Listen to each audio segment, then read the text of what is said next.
Okay, so I'm going to admit everybody and then we can start the session. So Okay. it will take a few seconds to admit everybody.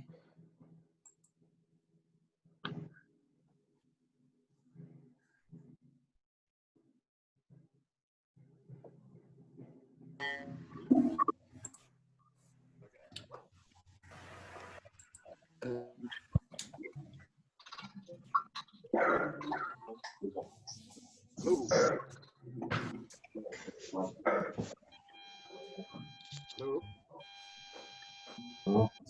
Good morning. Forecast was we're coming in 104 tons higher.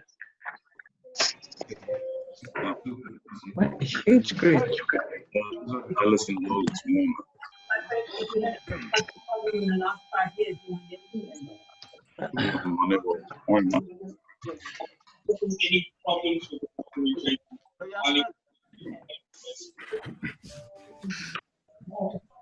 Well, anyway, just make sure you get.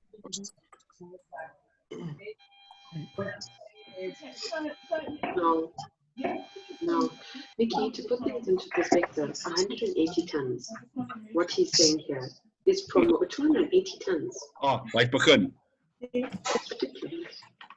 Sorry, we're going to start now. We're just waiting for everybody to come in. There's 377 people, so we're going to start now. But if it's after 26, it still doesn't make sense, Nikki. Because he wanted the daily sales yesterday, and even with the daily sales from yesterday and the open orders, that number does not make sense. The Zoom is actually quite powerful, huh? Video. Yeah.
Basil, just remember to unmute yourself before you start talking, because I mute everybody, then obviously it's including you. Okay, am I live now? Yes. Yes. Okay. All right. Can we start? Harry, are you okay? Yes, I think let's start and then I will allow more people in as we go along. Good morning to everybody. Welcome to the 39th Road Pavements Forum and our first virtual RPF. So this is a milestone for us as well. And a big thanks to Harry van Heestien van Transport Forum, who's really been helping us through this. He's quite an expert. He's run quite a few of his Transport Forum meetings using the Zoom platform. So a big thanks, Harry, to you. We really appreciate your assistance. Everybody's seen the program as well. Just to let you know, we were looking at about 370 plus people that have joined us on Zoom this morning. So this is great. This is one way of sharing the information around. So let me get started. welcome to everybody. Thank you to the sponsors as well that are with us this morning. And just one slight change in the program. Unfortunately, Lo Kanamo was called to a meeting with the presidency this morning. I spoke to him on WhatsApp, and he was actually in the meeting this morning. So Bimasani and Kabenda will be doing the report on SANROL projects this morning. So thank you to everybody. There is, maybe Harry, if you just go through with some of the information about asking the questions, and then I'll introduce the panel, and then we can get going. Right, thank you. Thank you for supporting the Transport Forum. Welcome everybody. I just want to mention a few things quickly. You can see at the bottom left of your screen, there's a mute and a stop video option. So obviously, should you stop your video, then you use less bandwidth. You're welcome to keep it on. It's up to you. The mute button is there to mute yourself so that not everybody can hear the background noises. What I'll do during the event is sometimes, accidentally one will unmute yourself. So we'll keep on muting people as we go along to actually make sure we don't have too many background noises. You will see at the bottom of your screen, there's a chat box. I can see a lot of people already started using the chat box where you guys can talk to each other. You can talk to everybody as a whole, or to send an email to a person privately. We will also encourage you that should you have questions for the panelists, you can post your questions in this chat box, and we will see as we go along, what questions we can address. Obviously, with a lot of people online like now, it will be difficult to address everything, so we will make sure that the content of the chat room we will have afterwards, to make sure that we have people, responding to your questions, should you not be able to do it during the session. Yeah, it's a good idea to put your phone on silent. I know the moment you start talking or whatever, the phone will ring. And in case of emergency, should something happen, go to your inbox, your mail inbox. We will send you a new link to join the meeting again should something happens. So just as a backup, to bear that in mind. Yeah, so enjoy the session. Thank you, Basil. Thank you, Harry. Okay, let's get going. Our first presentation this morning is Dr. Balfour. She's head of the health department at the Minerals Council, and Nico Pino was kind enough and asked her to present for us this morning. So Dr. Balfour, the screen is yours.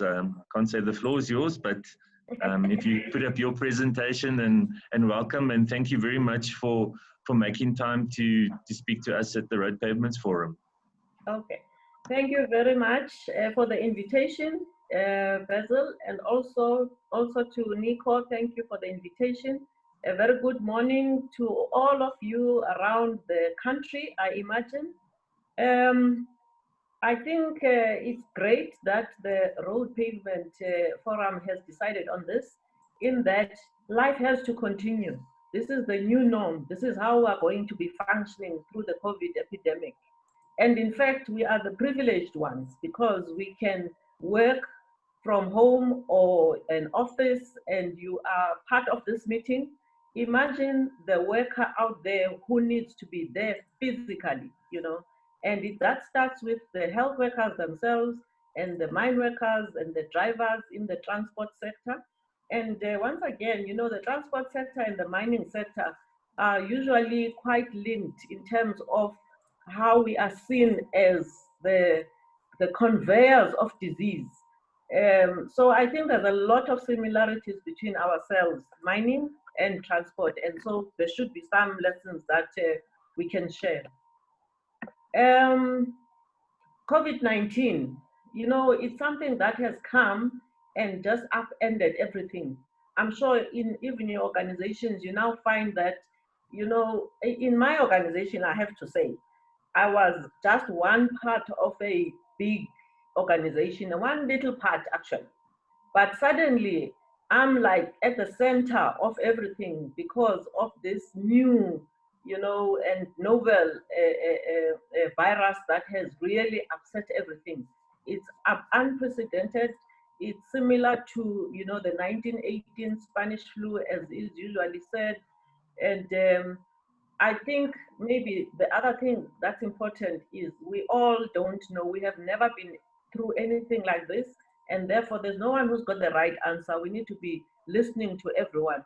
And maybe Asian countries, for instance, they have got a sense of how to respond, which is why they have managed to, you know, curtail the epidemic far quicker than the rest of the world, because they've had the SARS epidemics and other similar respiratory infections. And I remember, for instance, I always used to think, you know, these people are really odd. They go around all the time with masks, but that's where we are now, you know. Of course, there are some presidents who are still asking why people are wearing masks, but that is going to be the way to go.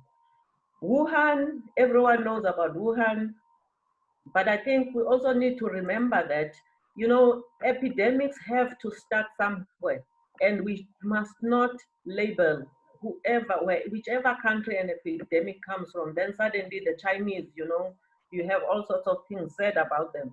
And even in South Africa, you can see people pointing to the Western Cape, and in mining, now suddenly people are pointing to the Eastern Cape. The point is, an epidemic has to start somewhere, and everyone is affected. So there's no value in pointing. I mean, a good example is when HIV came for the first time, it was a gay, white man's disease. And what ended up in the end in South Africa, it was a black woman, you know, disease. So epidemics are part of us, and we should accept and see how we deal, you know, with those epidemics. And that is what the Minerals Council's approach was, which essentially when the time, you know, it was becoming clear the epidemic is going to be a pandemic, we then started in February this year, before even, you know, the WHO had said this is now a pandemic. We decided, let's put out communication materials for our members.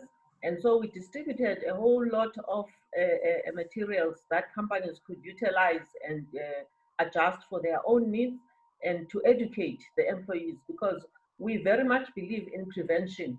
You know, prevention as much as possible, because the chances of out treating the disease are very limited. If you looked at Spain, you looked at Italy, you looked at very advanced health systems which were overwhelmed, you know, they were run down by the epidemic. Then we need to realize that as far as possible, it's prevention that we need to be doing. Of course, at some stage, which is where we are tending to get to now, you know, you have now to work with the mitigation of the disease. The example is the Western Cape, which is a bit further along in the curve in terms of the maturity of the epidemic. And you now see that the numbers of people that need treatment are really coming through. And so in February, we had that material sent out. In March, we then started developing plans for our members, what we call the 10-point plan. All of this that I'm mentioning is there on our website. By the 25th of March, we had developed a standard operating procedure on the management of COVID-19. All our material, again, is based on the DOH and also the NICD guidelines. And we just adapt them for our situation, where we do see ourselves as at a higher risk than, you know, retail, for instance, or an office worker.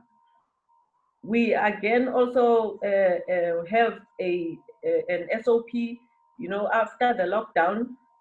We then realized that we needed to produce something that mines would use to then ramp up when the employees come back.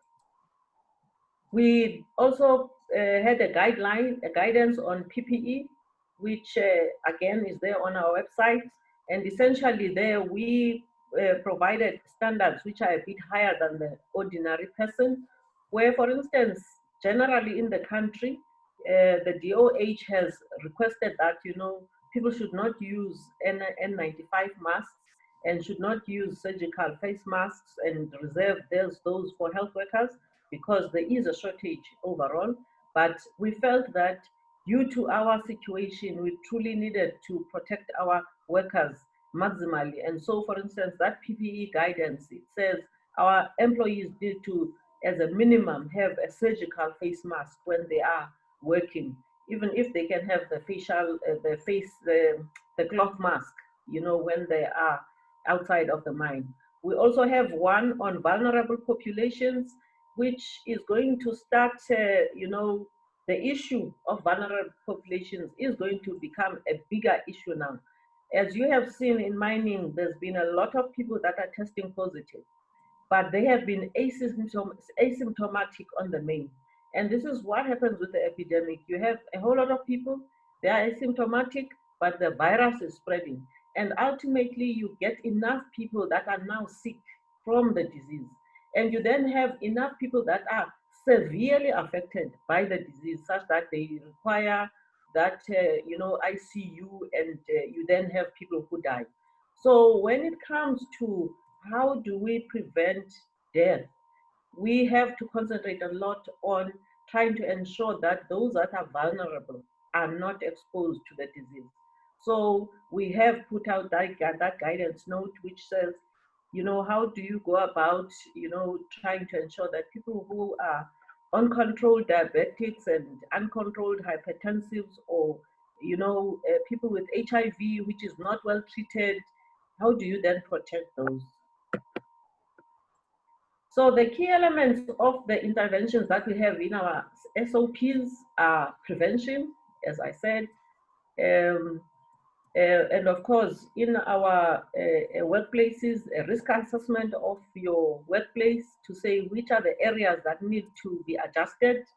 For instance, we've got very congregated settings where on transport, and also transport above ground, and also going, you know, in underground, there is a lot of congestion.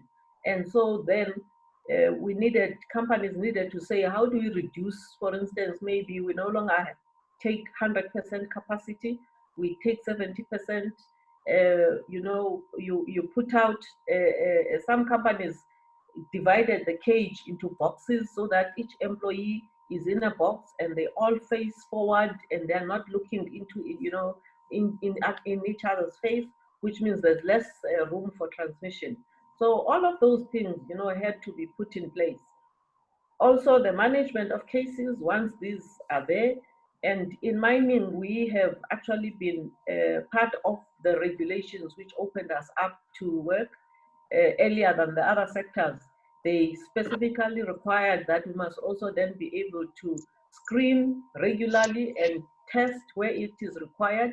So on this, I would like to make it clear, it's a screening daily that we do, but the testing is only based on NICD guidelines, you know, when it is required, because the country really cannot afford to have blanket testing. Although we do have testing, more extensive testing when there is usually outbreaks, then that happens.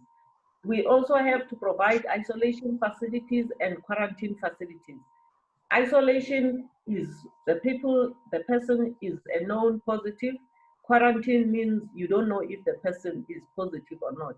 But those facilities we need to provide. That was part of the, you know, package for us to be able to open. And also the reporting. We fortunately have had a reporting system already in place for our TB and HIV, and we simply then adjusted to include the COVID reporting. And that has gone very well. I will show you some of the results we have from that reporting system. Of course, you know, when you report, sometimes then people see as it's only you who has got the disease. When actually, if people were to screen and test and report, they would also find that they do have quite a lot of virus circulating. We also decided that to make, because this is a public health condition, let's collaborate as far as possible.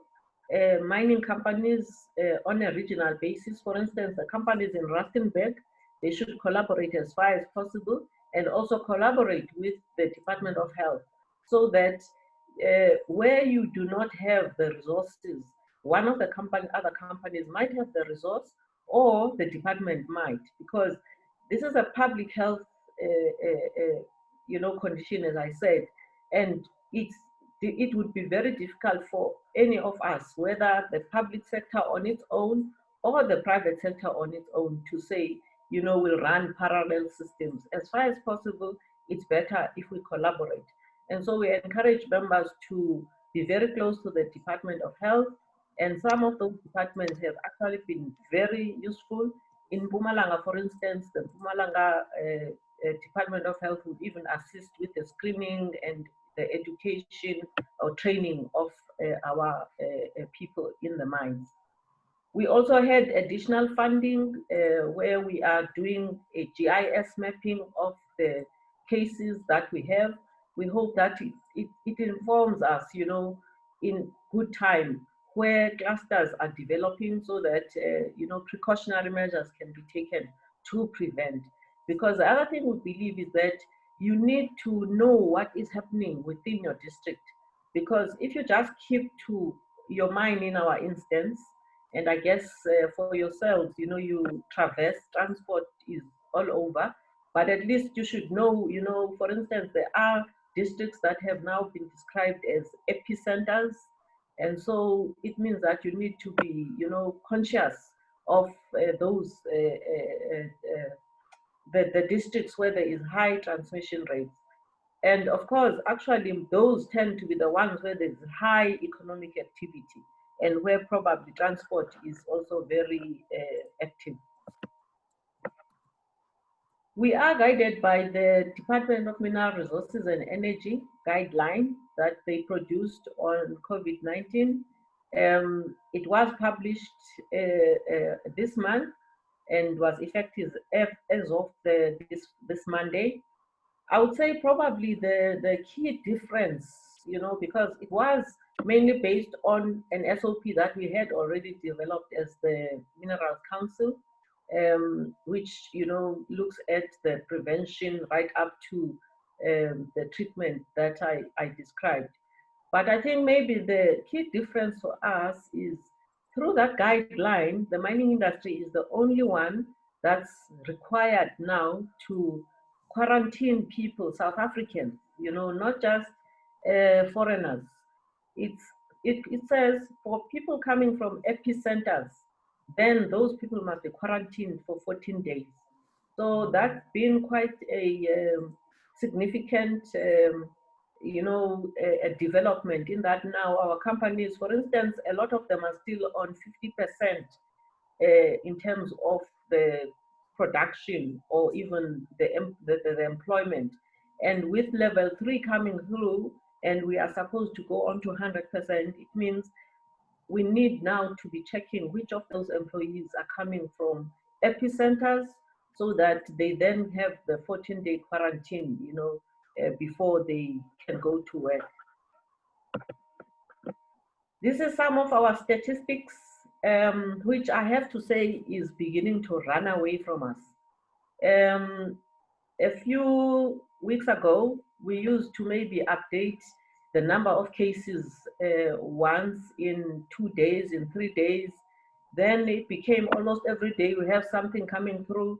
And for instance, about a week ago, we had about 85 cases. And now all of a sudden we're on about 315 cases in the industry, because of, outbreaks in various mines. And that is actually going to be the nature of the epidemic really going forward. I need to remind you that, the projections, right now South Africa is sitting on about 24,000 cases and about 300 and something deaths. But the projections actually are that we would get to more than 1 million people are infected and up to between 40,000 to 48,000, depending on, you know, the scenarios of people having died from the disease. We really hope that it will not get to that. And the government has tried, you know, the best they could to flatten the curve, as they said, through the lockdowns. But the reality is that we are going into our winter, and that is when the epidemic is going to hit us hardest. And we cannot, I always say, unfortunately, we can't all go hide in our homes and wait and come out in September. It's just not going to be possible. And South Africa again had what I call a double whammy, where instead of the epidemic starting in our winter, it actually started in our summer because of the connections we had with the Northern Hemisphere, which is why, for instance, Western Cape is so hard hit because it has a big tourism industry. And so the tourists from Northern Hemisphere brought the disease, and South Africa therefore had to deal with the disease ahead of its own winter. So it's only now that the disease is really now seriously ramping up, and we all need to be ready, you know, for that increase in numbers.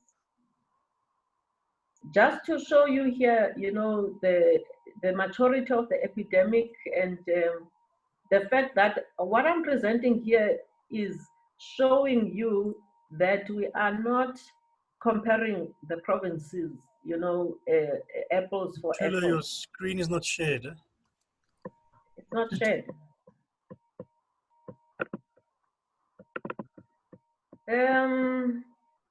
I am not sure now. Share screen. Let me again.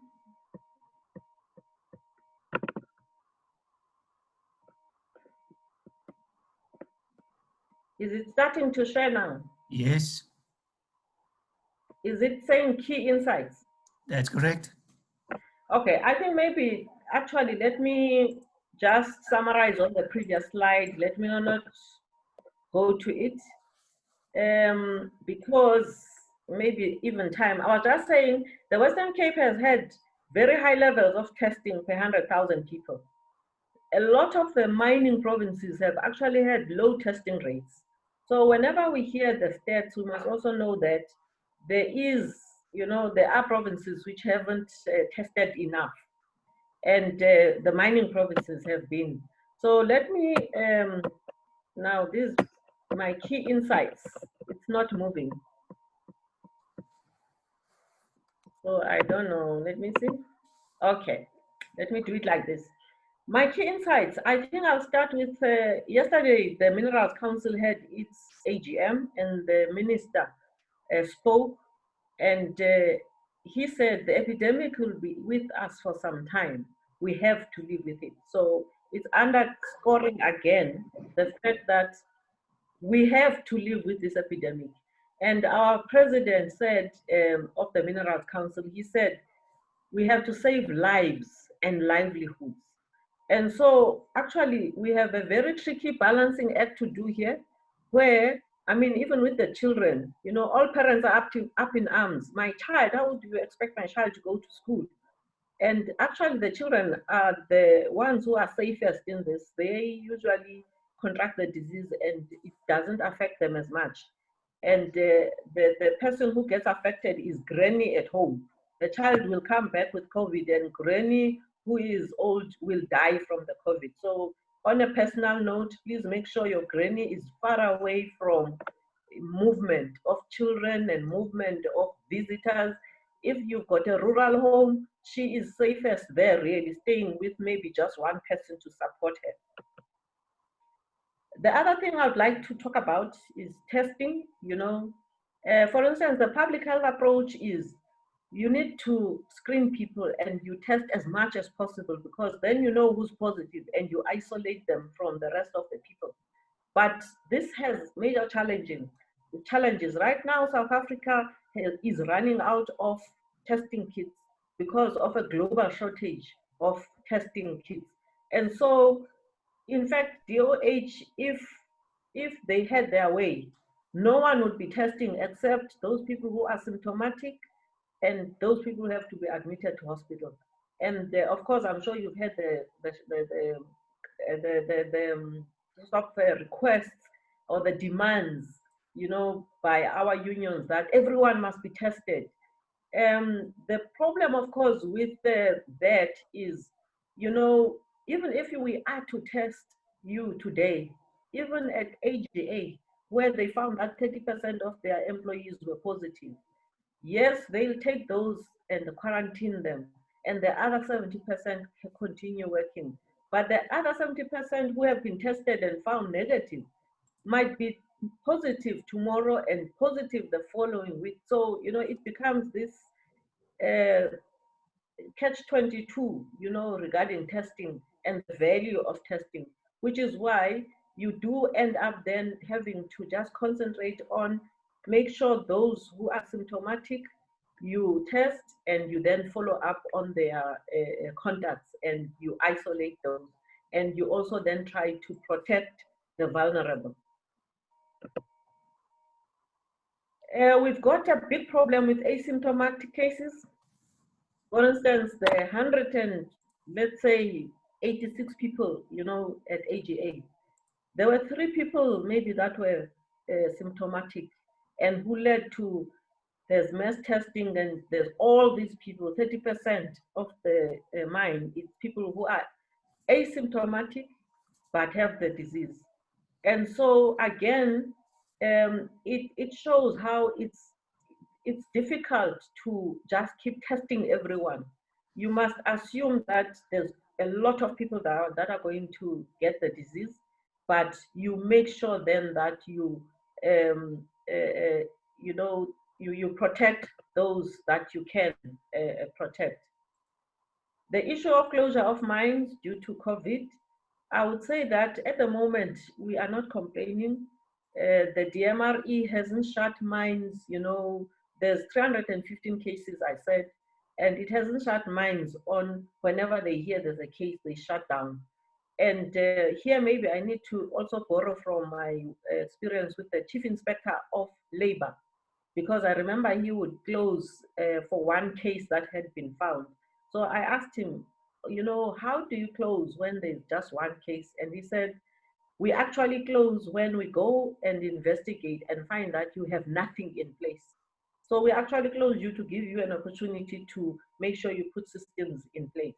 And so I think at the moment, there's been quite a pragmatic approach to the fact that the epidemic is here, there will be cases, and you are closed when maybe you don't have systems in place, or when there is an outbreak, as has happened in some cases where you really now maybe need to stop and you then, you know, try to sanitize the area before the workers can go back. So the future, as we're going forward, what is it? It's clear as mud, as I say. We actually will need to go through this winter and we see what happens, you know, at the end. No one can really foresee what is going to happen.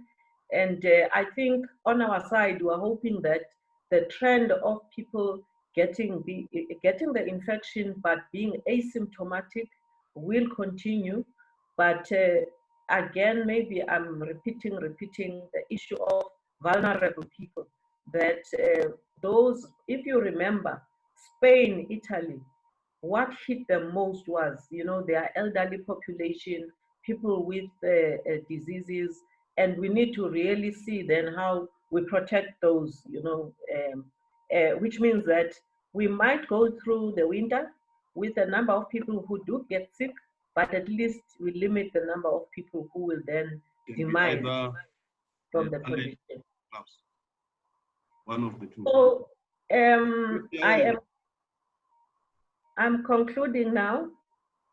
The conclusion I give you is, you know, this picture, it was a favorite of my first CEO at Minerals Council, Mr. Mzolisi Diliza, who always said, you know, you can never sit over there and say, yeah, you are glad, you know, there is the hole at the other end of the boat, because we are all in this boat together. And so we all need to be doing everything. which is why, again, I would like to underscore the fact that to get us through this epidemic, it has to be a multi-sectoral approach. It has to be all of us holding hands as South Africans, both public sector and the private sector. This is the one time that we all need each other. And therefore, we need to work together so that we can get through to the other side. Thank you very much, Chair. Thank you, Dr. Balfour. I saw, Ellen Wills, you had a question for the doctor. If you maybe just unmute your mic, if you can pose your question, Ellen. Good morning, Doctor. Morning. Alan Wills here. I have a question. Do you have a list of the ages and any preconditions of the people that have unfortunately passed away? Okay. In the mining industry, we've only had one death. It was a 35-year-old, and apparently had a comorbidity. We don't know what it was. And that is the challenge with this, that, you know, it's not just older people. The age, there is a regulation actually that has been put out that people who are over the age of 60, as far as possible, they should work from home. And, you know, then there are also special measures to be taken for people who have morbidities. And when we look at these, things like diabetes, hypertension, in fact, those two, diabetes, hypertension, and heart conditions, have been the top three globally, you know. And it's what we usually look at is the person controlled or not? So is it a person who has diabetes but is controlled? That's different from a person who has a condition which is not controlled. So whether the condition is controlled or not is quite crucial. And what we have advised our OMPs is that they almost do like a risk ranking of all their employees.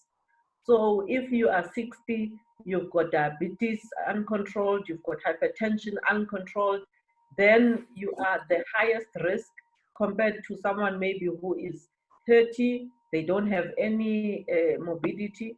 And of course, someone maybe who has a morbidity, it's 1, it's not 2, it's controlled. You know, that type of permutations, how you then risk rank your employees. And we have left it to the OMP to decide, you know, on who should go back to work and who shouldn't. The only information that was there, I don't have it at hand, on the fatalities and an analysis of the ages. It was done by the Western Cape. And you do tend to, and also the morbidities, you do tend to find that it was, you know, more in the people from 40 going up, you know, the death rate goes up. And then again, the conditions, it was mainly the hypertension, the diabetes. The HIV, we expect to be a factor, but, you know, Western Cape doesn't have as high levels of HIV as the rest of the country, so we don't have good lessons from them yet. And we haven't seen, I haven't seen a global analysis of all of the mortalities in South Africa. And I think that would really start to inform us, you know, how much HIV is a factor, because our key challenges in South Africa would be the HIV, because it's immune compromising, and also lung diseases, especially, you know, TB, which is very prevalent in South Africa. Thank you, Doctor. Thanks, Dr. Balfour. Ellen, if you can, yeah, just put your, just mute your, then we're fine. Okay, Dr. Balfour, thank you very much from the Road Pavements Forum. Well, our next presenter will be Dumisani. Thank you. Thanks very much. Dumisani Nkabende. Dumi is the Central Eastern Regional Manager, and he'll be sharing the Central projects with us. So Dumi, welcome, and thank you very much for joining us from Pietermaritzburg today. If you put your... Thank you very much, guys. I would like to greet everyone. We have a full house. We quite pleased to actually have our first visual RPF. I think it's probably the first one ever. And let me see if I can share.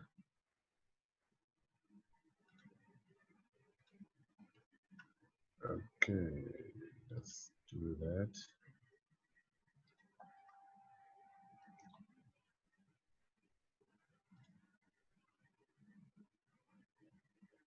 Okay. All right. Yeah.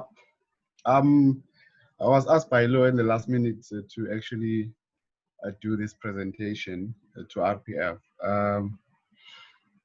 Just looking at what has been happening with the COVID-19, it has actually pushed, I think, a whole lot of industries to start to rethink how they can do things differently.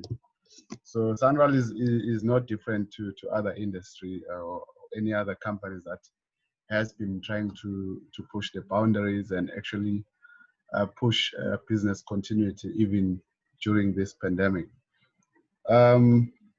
The slides here are just going to share with you what is happening in the procurement space or the projects that are on the pipeline for Sanral and what are the biggest problems that we have, as well as the developments going forward, which will mean we're going to change the way we have been doing work, things like how we've been undertaking tender briefings and closings and so forth. Just on the first slide, looking at the funding trend, the various colors, probably some of you have seen this slide before, just indicates that on the red line, the first line, that's our total budget. And I think we all know that before World Cup 2010, there was quite a lot of money that Sanral had actually acquired via bond markets and all that. So there was quite a good income stream from there. But due to the non-compliance or poor compliance of the e-tolls, then we saw a big drop in the income that we expected to receive from the e-tolls. That was going to ensure the funding of projects. The purple line indicates the non-toll session. So that the non-toll is the monies that we are getting from National Treasury. I think you can see that National Treasury has been very kind to us. There's been a steady growth in the monies that we are receiving or the allocation from Treasury. I think that dip that you are seeing from 2017 up until to where we are was mainly due to the introduction of the regulations in 2016 around there, where we had to abide by the 30%. The industry is acutely aware about what was the problem with that, where we were actually having to alter or change or make amendments to our projects, project documents and specification to actually incorporate that. So that saw a big dip in terms of the work that we are letting out, as well as the expenditure. In total, looking at the actuals, you can see we were planning to actually, we could have actually exceeded the 20 billion mark, but you can see on the green line that the net effect due to the regulations, we took quite a knock as Sanral and as the industry. But this year, we are actually, this current financial year that started in April, regardless of the COVID-19, there's been a big prospect that we've got a lot of major projects that are going to ensure that the injection into the industry is quite large. So you can see that we are expecting to have quite a significant improvement in terms of the expenditure. So Something that is also to note is that due to the poor compliance on the e-toll side, in order to repay the debts and so forth, there's been quite a significant amount of money that is transferred by National Treasury from the non-toll section to fund that deficit. That is actually limiting the available projects, available budget to do the new projects. We have been trying to quantify what is the impact of the COVID-19 so that we can estimate what reduction in the expenditure it will become. So that is not fully quantified as yet. Looking at the next slide, the slide is an attempt to show you what are the major projects that SANRAL has put on its roads plan. In various platforms, we've talked about a SANRAL Horizon 2030, where we have drawn attention to you of the roads plan, which we call it as our strategic document or guidebook of what are the projects that SANRAL will be undertaking in the next 10 years. So that is an indication. We have done some assessment looking at the history.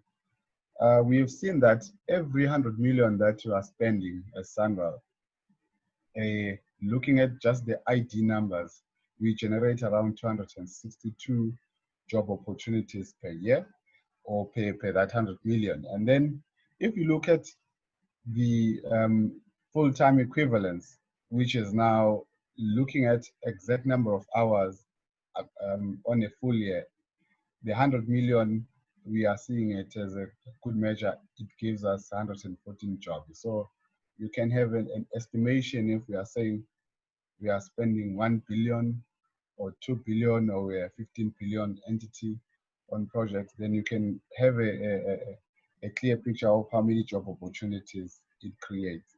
Similarly to the SMMEs for that 100 billion, over the past years, we have seen that we are getting around 11 SMMEs that are realizing the benefit.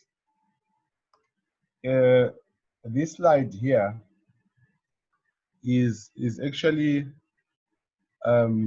showing you the SANRAL, the current, in fact, this is based on the 1920 financial year. What is the procurement efficiency index? The index itself is aimed at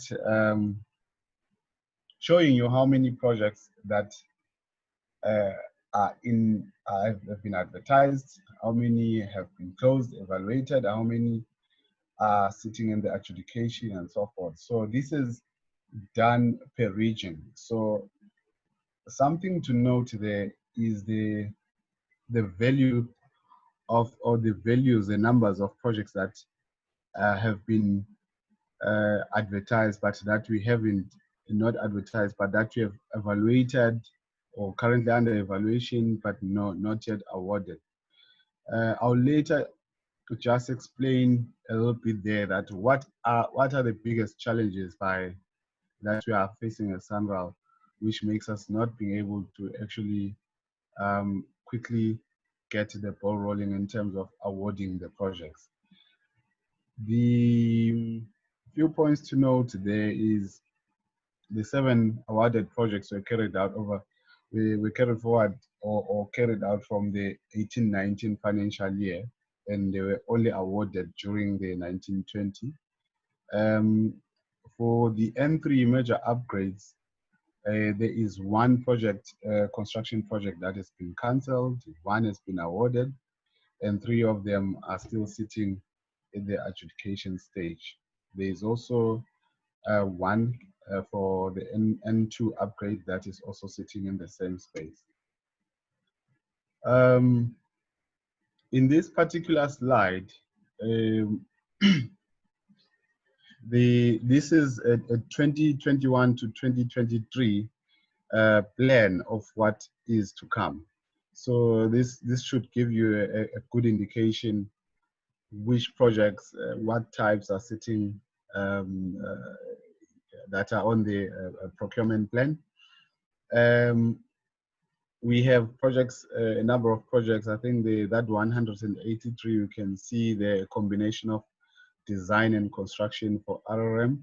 These operational contracts, most of them are coming to an end, or almost all of them are coming to an end. And a number of them are sitting on an approval that is an extension, because their original contract period has actually ended. We've got quite a bit of periodic maintenance and special maintenance that is also planned for this for this period, as well as the strengthening and also other improvements and new projects. On average, I think the 125 new maintenance contracts, construction contracts, the contractor only tenders per year. So in a way, that's the estimation that on average, that's what we have a year, that is 125. But something that we have been hearing from the industry is we shouldn't flood the market or the industry with too many work or with too many tenders, because it becomes a challenge for an entity to actually go to another region and go to another region and go to and have multiple projects being tendered or being completed at the same time in terms of the tender documentation. So with that approach, we have actually said, all right, let's attempt to limit the number of tenders that are going out to 20 per month. We'll see how that goes. We think is going to allow a lot of responses from the industry. People where they won't actually cry that there is not enough time to complete bids because there's too many of them in the market. Again, the lockdown and the COVID-19, we are unsure what impact it will have on the future tenders. If you are not familiar, I think you just have to note that as Sandra, there are two major places where we are advertising our work. The first one being at the tender publication, government, which is compulsory for us. And then the second one, you can see it is the Sandra website. So on the Sandra website, it is under the, what is it called, the service provider zone. That's where you get the tenders, all the advertised tenders, current tenders, awarded tenders, and so forth. So we always encourage people to make it a habit to visit this website frequently, or at least once a week, so that you can see what is happening within our procurement space. I think going forward, as you will see on some other slides, this website is going to be really a big key as we are moving forward to a new way of going about the procurement. So this slide here, it attempts to give you an indication that we have a major challenge in terms of the pipeline. There is the SCM processes. There is a bottleneck that is quite serious. So, for instance, on average, we are receiving 65 tenders on tender closure. So, those 65 tenders that we'll receive, each has got 9 checks. If you look at 65, then there are 585 forms that needs to be checked. That takes quite some doing. And it takes, I mean, each office doesn't have too many procurement officers and procurement administrators, because you are well aware that it's a new section within Sunral that we saw necessary to establish the SCM department. But nevertheless, you can understand the numbers that I've mentioned in terms of how many tenders we received, and then or how many projects that we're gonna let out. And then if you look at that, you can see it's just on one project that those checks, some of them are not clear, some of them are clear, but there is not a straightforward check. There will be a need to actually call some bidders and confirm some of the things and so forth. So that becomes quite a serious bottleneck. The point that is raised on point number 3 under the lockdown, we have decided to look at what are the alternatives that we can employ in order to make sure there is business continuity. This is what are the current physical impossibilities that we have. We know the compulsory clarification meetings and also the tender submissions, the format that we've been using, which we are starting to migrate from. Right now, we are waiting Auditor General to give us an approval on a paper-based process. So just on to go a little bit on there, we are moving the proposal that we've put forward. We are moving to a situation whereby the tender briefing won't actually be physical. We'll have pre-recorded videos and presentations that will be uploaded on our website together with the tender document. People will have to view the videos at their own leisure or presentation at their own time, wherever they are. And then looking at the tender closures, there will be live streaming for that. So you don't need to come to our offices to view the tender closing.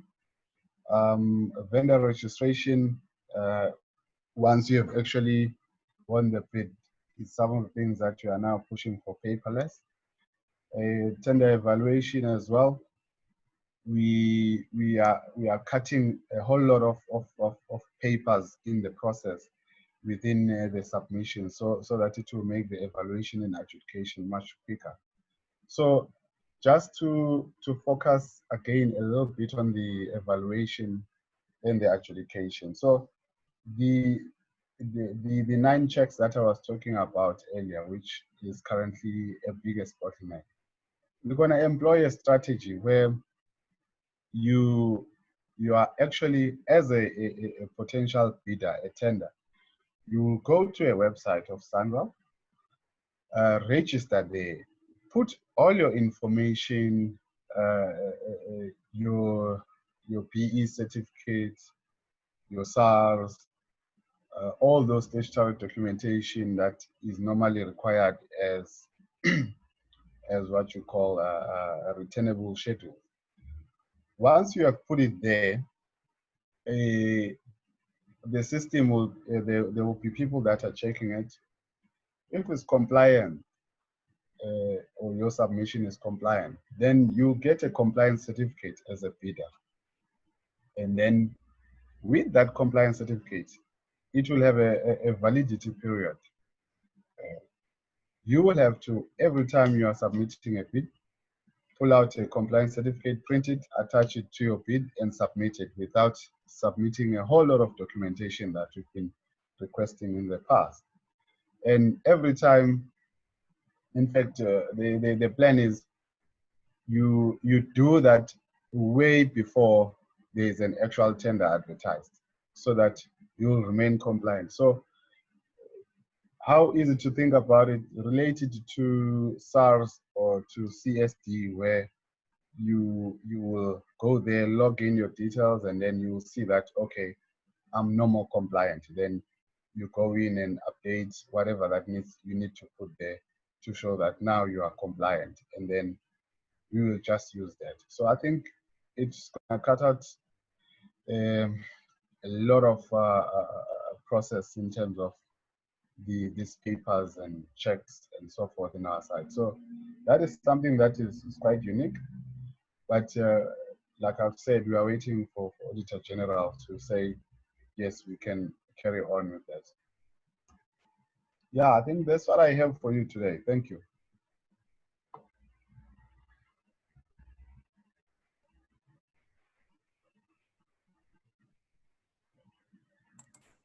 Basil, unmute. Okay, sorry. Thank you, Dumi, for the presentation. Just so that everybody knows, Ellen Lapsha will share all the presentations with everybody as well. They'll be on the normal CSR RPF website, so you'll be able to download them as well. But just maybe a question for you, Dumi, as a regional manager from the Eastern region. With the N3, I know it's a major contract that's coming out at the moment, a major amount of work. Can you maybe just give us some information on the N3 and which contracts are going to be coming out soon? Thanks, Basil. I think the financial year 1920, we have let out, I think, between N2 and N3, there were 5 projects under N3 and 2 under N2. I've mentioned earlier that there is one that has been cancelled due to non-compliance of the tenders that were received. And that's probably is the bigger of the whole lot. We have awarded one, which is, I think, is the crushing contract. We are currently at the adjudication stage to give to board. There is also a number of consulting supervision that are also coming out to support these projects. They are also they've closed. They are also sitting at the adjudication level. The construction, there is a big batch that is coming out again for the construction, because we are trying. We've been really trying to stagger them, because it's quite a huge undertaking, and it's going to create quite a stampede on the N3 here. So we're hoping that we've got, I think, about 3 or around that figure that we're going to let out again. In fact, it was on the pipeline then. So now we'll just have to see. I haven't checked before starting the meeting. I didn't check the procurement plan of what are the actual dates for the batch that we're going to be letting out. But the sausage machine is actually on the go, so we'll keep on pumping it. There will be a couple of construction on the N3 and N2 upgrade that will be coming out between now and December. Thank you, Dumi. Just one question from somebody asking, does the Central Board have to sit first on some of the major contracts before these contracts get awarded, or does this happen at a regional level? Okay. Yes. So I think like anything else, there are multi-level or multi-stages of approval. So, for instance, under 10 million, we say those awards can be done in a region, and then above 10 million up to 300 million can be done by there is a committee called the MBAC, the Management Bid Adjudication Committee, and above a million,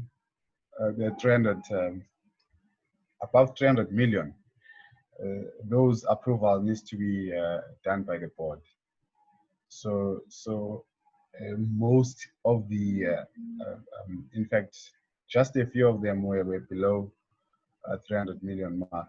Most of them had to go to the board because they are in excess of $1 billion or a couple of billions. So they will have to get an approval of the board.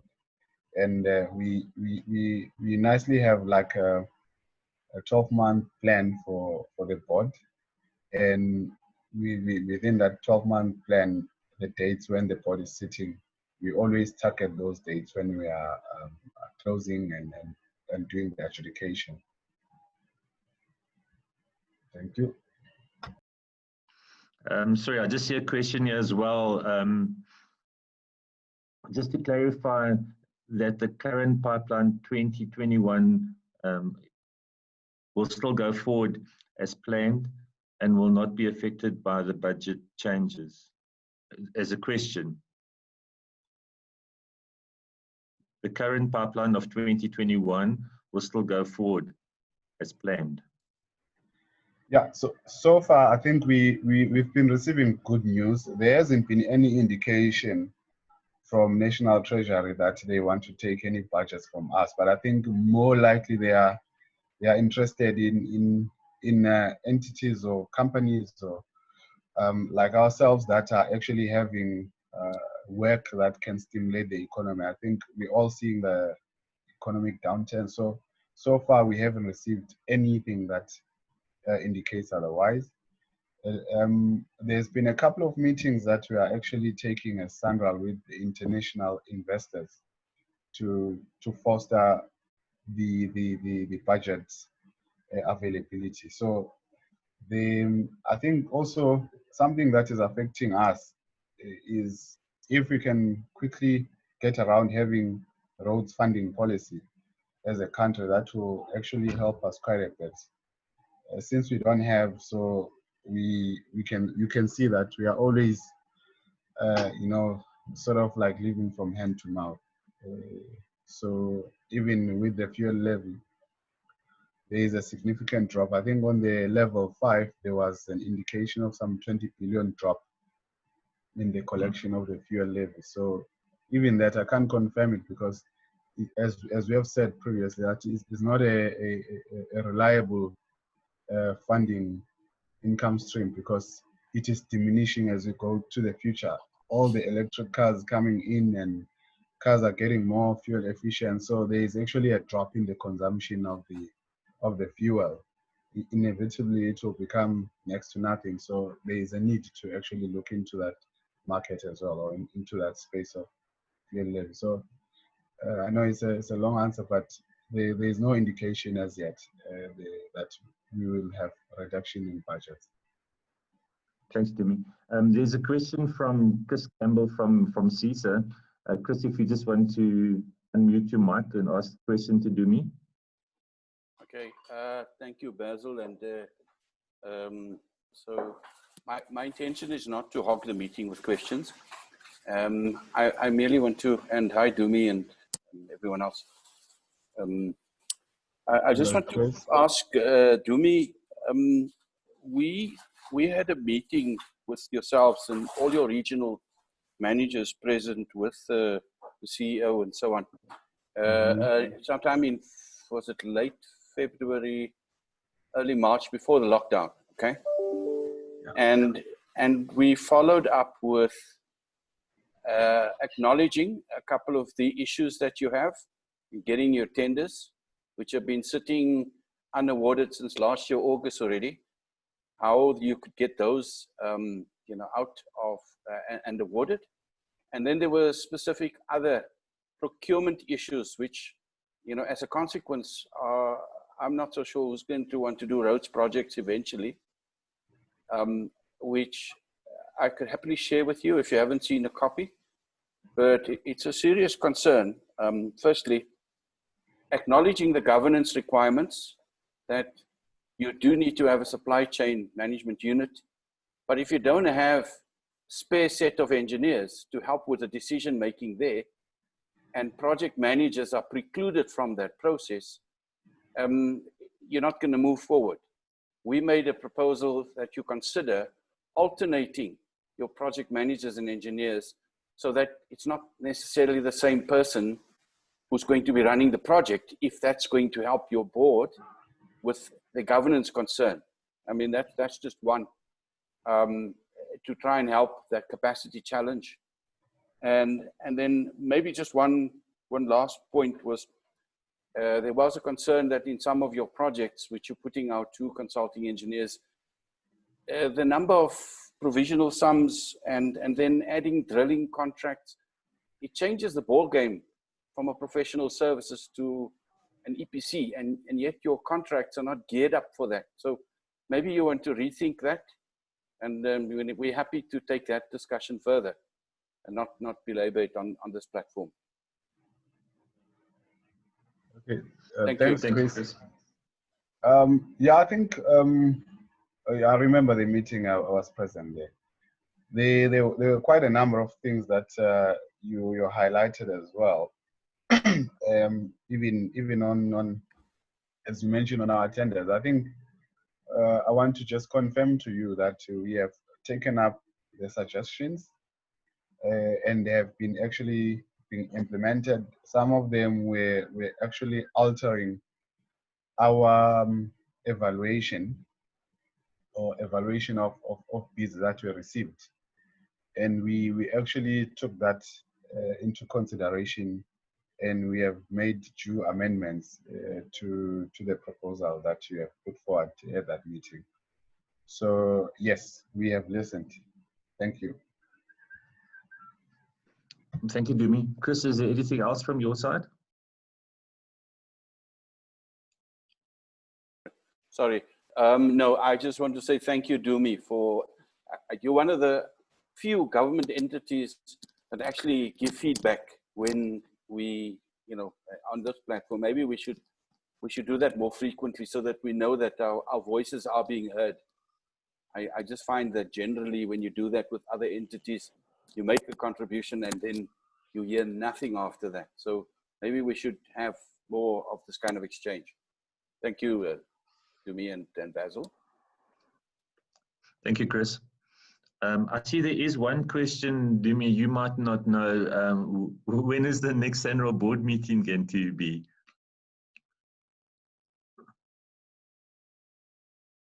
Is that from a potential bidder? Yeah, I think they normally held at the end of the month, so probably there is one this week, I'm sure. So they normally held around that time. Thanks, Dumi. Just what we'll do as well, the questions that you've posed as well, Harry will help me, and we'll also maybe just forward some questions to the presenters. So we'll be able to then answer these offline as well. So please, I can see the questions coming through. Obviously, we have to look at time constraints as well. But Dumi, thank you very much, and we appreciate your feedback there. As Chris said, it's great that we get feedback from Sanral as well. Thank you for the platform to give Sanral to share the news. I think the future is looking quite positive regardless of the COVID-19. There is going to be a lot of work that is out there. We're going to get the industry working. Thanks, Dumi. Sorry, and I must apologize. I know Melanie asked me the question. I had the old program that I had printed out on my desk, so apologies for that, those that have been following the program. Our next presenter is Russell Adams. Russell works for Wilson Bailey Homes, but he's the main person that's been together with the PPGI, which is the Private Public Growth Initiative. He has presented at the RPF before last year, and he'll just give us some feedback about PPGI and also the work that's been going on in the last couple of months. And Russell, we really appreciate all the effort that you've put in on the industry's behalf, sharing with government what needs to be unlocked so that we can get projects going. Russell, the floor is yours.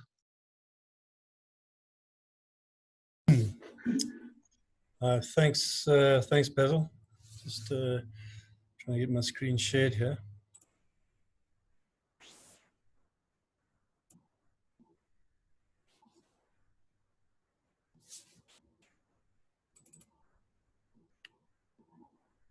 Okay, I'm not actually sure what's sharing, Basil. I don't know if for some reason it's gone. We just try it again.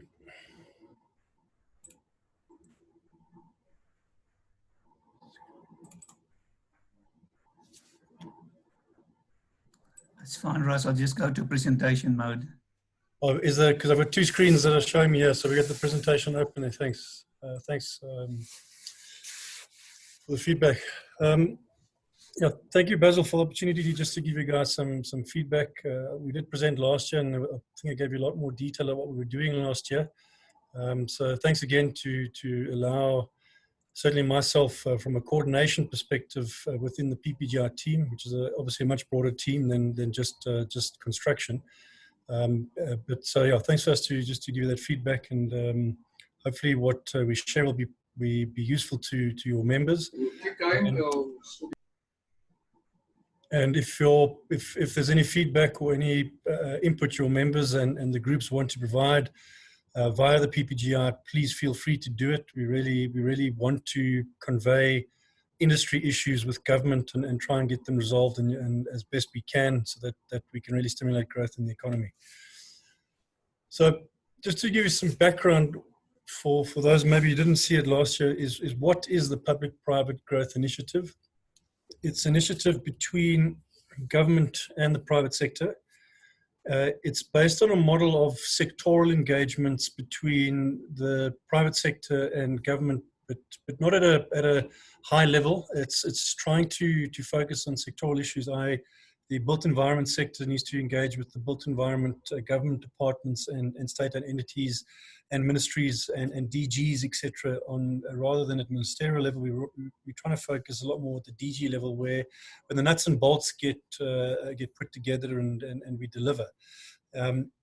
It's not, well, it is a facilitation initiative between the private sector and government, which has now been running for about 14 to 18 months, depending on when you believe it actually started formally. It's been running really between the PPGI team and the Presidency's office via the DTIC. There's a dedicated unit in the DTIC which is working with us, and we report to the President on an annual basis, and there's continuous meetings within his team. Russell, can I ask you, can you maybe just, sorry, we have it's in your presentation mode, so the next slide is up there as well, if you maybe. Okay, so it's just sharing the wrong screen. Okay, just give me a sec, thank you. Thanks, James. So I've got two screens here. Let me just check if this works. What do you see now? The two screens again. Maybe if you go to display settings and yeah, I'm just going.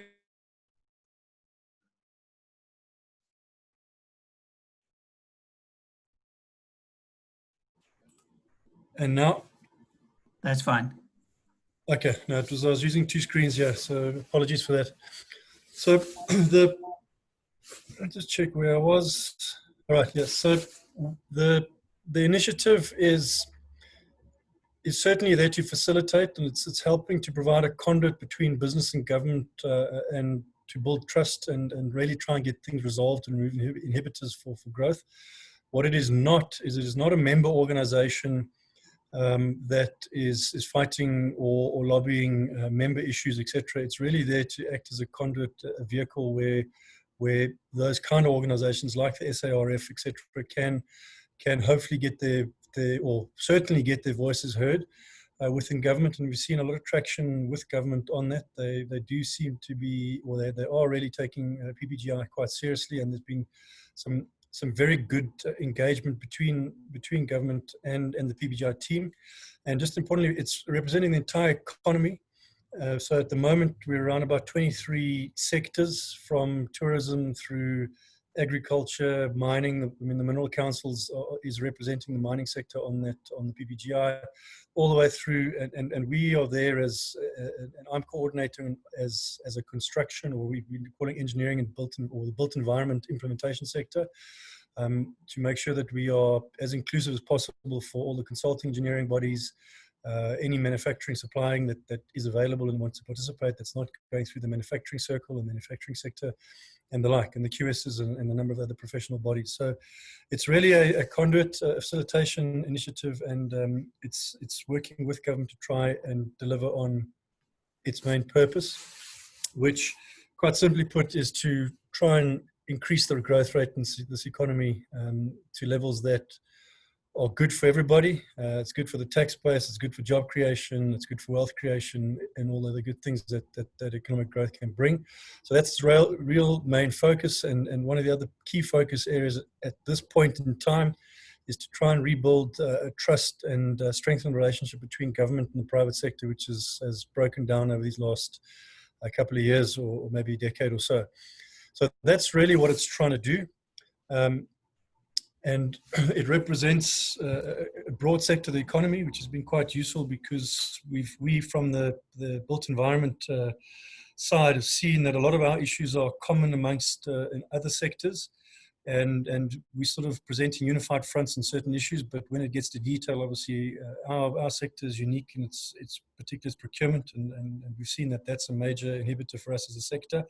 You know, Chris raised a couple of issues there. I think there's from the comments we've received over the last 14 months and engagements on the procurement, it's a major problem for us as a sector in terms of our demand side problems. It's a real big problem which we're trying to address and trying to get going forward. But just to go, the pre-COVID last engagements we had with the president was a feedback session and a presentation of the master plans and the like, which was the 17th of March. Given that the isolation and self-isolation stuff had just started, the meeting was really limited in number of sectors and people and representatives that can attend. It was a very cozy meeting, and which I'm happy to report that our sector was present at that meeting, and infrastructure development was on the agenda as a key driver. And I think you know you can hear it mirrored in Dumi's presentation of how SANRAL is not having budgets pulled and the like. I think the national government is realizing that our sector really is a foundation for economic stimulus, and we're on the agenda seriously. Then COVID-19 happened, and what transpired then was when the hard lockdown level 5 was running, the PPGR team called on a lot of the sectors who were willing to participate in a form of response, and the PPGR team, where construction and engineering built environment guys provided input, did surveys amongst the sectors, went in a lot of detail about risk factors and produced as a risk-adjusted strategy, which I've just put some screenshots at the bottom there, which was shared then with PPGR and government. And I don't know if a lot of you guys saw some of the early documentation coming from government on the alert levels and the strategy of which sectors and the like. A huge amount of that research was actually provided by and negotiated and done with the PPGR and done by the PPGR and given to government, and it's resulted in a lot of input into the current levels and the like that's going forward. So it's been quite good that we as a private sector and construction and engineering is part of that, have been able to actually provide input to government, and government has listened and incorporated our views and our points on it. They haven't agreed with everything that's been presented, but they've certainly taken on board a lot of what has been presented and incorporated it going forward. Moving on to level 4, then from PPGR's side, I mean, as again, it's a initiative to provide a conduit to government. We've continuously been engaging with government on a number of issues within regards to level 4. We've been engaging with sector bodies across the board. I mean, our sector has a plethora of bodies, going from the mechanical engineering all the way through to the consulting engineering bodies, to the SICs, the CISAs, and the like, all the way through the master builders, the NFPs, the SAFSECs, and everything. So we've got a huge amount of bodies that are all engaging directly with government and providing inputs, which they should do, and they must continue.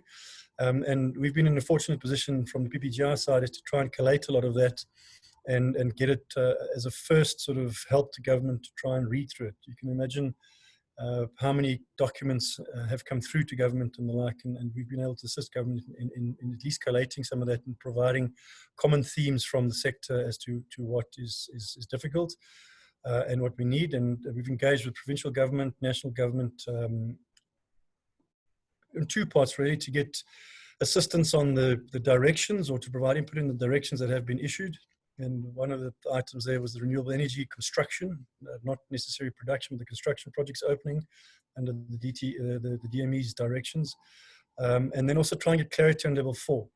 I don't want to go into too much detail on level 4, given that we are from next week moving to level 3, but just to provide some feedback that the sector, through its own member bodies directly, and then also through PPGI's coordination and collation of a lot of the member inputs, has provided input into not only level 4, but certainly from PPGI's perspective, the whole document, level 5 to 1. We've been providing further inputs into level 3, level 2, and level 1 to look forward.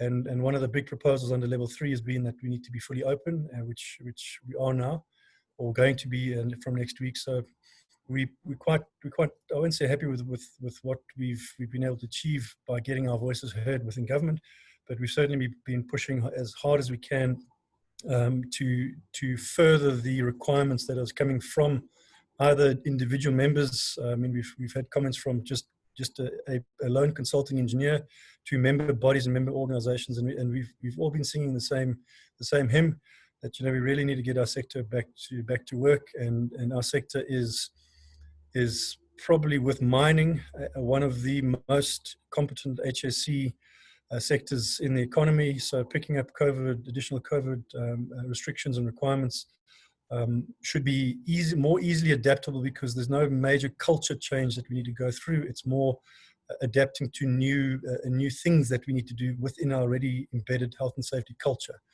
So we've been presenting like that and our positions, and we've taken the opportunity to present a couple of others, which I'm glad the same presenter presented about e-tendering and digitizing that process.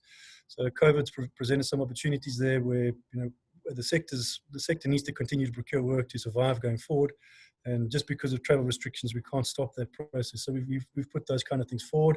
I know the member bodies have done that as well. So it's not just PPGI; it's really a sector presentation. But yeah, we're trying to prepare and again drive our sector's obligations and goals with intent to move the country forward in terms of growth.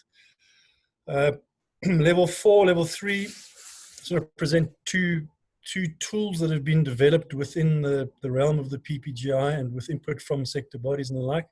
The first is a generic tool which PPGI has developed in combination or in partnership with a number of other bodies. It's a return to work tool. I just want to present it to everybody for those businesses who might not be open or are open and are worried about compliance or doing whatever they need to do with risk assessments, CO declarations, all the like. I noted in the Minerals Council, they've done that for mining. So PPGI has done one for all the sectors. I'm just going to pop across to that just to show you it. You guys can go on your own time and go in, but it's really pretty useful for guys who are getting back to work. There's sector resources where a lot of the sector bodies are putting the information up there. There's business resources where we can get risk assessments. It's pretty straightforward, and I'm not going to run through everything in detail, but just to show you that it's there. It's aligned with the government regulations and the like, and it's open to every single business in the entire economy. So it's very generic in its nature, and I'll present you a more construction-related, a project-related one next. But this is the generic one, which, depending on where your business fits in, you can come look here. There's a lot of resources on here, and the like, and we have then, through that, they've put a return to work activity tracker. And the intent of this is that, with us going back to work, they're monitoring where COVID is flaring up and where it's not flaring up, and monitoring also the compliance, which the compliance itself is an attempt to prevent it flaring up. Is the PPGI team with return to work has put together this activity tracker, which allows government then on a national dashboard basis to monitor and track things on a better basis. So it's ongoing. People are registering slowly on it, and some fast. But again, it's based on trying to help the state in its responses to COVID, that they're not firing the shotgun into the dark and hoping their interventions hit. Is with this approach and the tracking, they can find the problem areas and then focus the resources on the problem areas, as opposed to just spreading them wide. Then, so that's one tool you guys can go and look at if it suits you. There has come via the construction, our sector. It's come from the civil guys generally, because they under level 4 were the first to unequivocally be allowed to be open. There was a lot of confusion under level 4 as to which other parts of the sector could open or couldn't open, but civil was certainly open. So they've taken the initiative and they've put together this construction sector online tool. I'll show you a few screenshots, but I'll just jump in again. It's there to help the businesses getting back in. I don't want to go into detail too much, but you can go and read this on your own here. What's quite useful is there's a nice reporting or resource library there, which is available. The thing about this tool, which is better for our sector, it's more project specific and construction on site specific than the generic one which PPGI has put together for all sector. But you can see there's forms available to you, investigation forms should you have a confirmed case, a contractor work plan, generics, guidelines, etc., which are generally specific to construction. They have been developed out of civils generally because civils was open earlier, but the intent is to be developed for any construction project going forward. And then what they're able to do with this is, and we believe it's certainly helped in getting our sector, getting trust within our sector's ability to deliver on health and safety with government and last open, is they're able to. So that's just a screenshot of what you fill in and your daily compliance reporting, your COVID appointed manager as per the regs, etc. So it's all captured in both of these tools.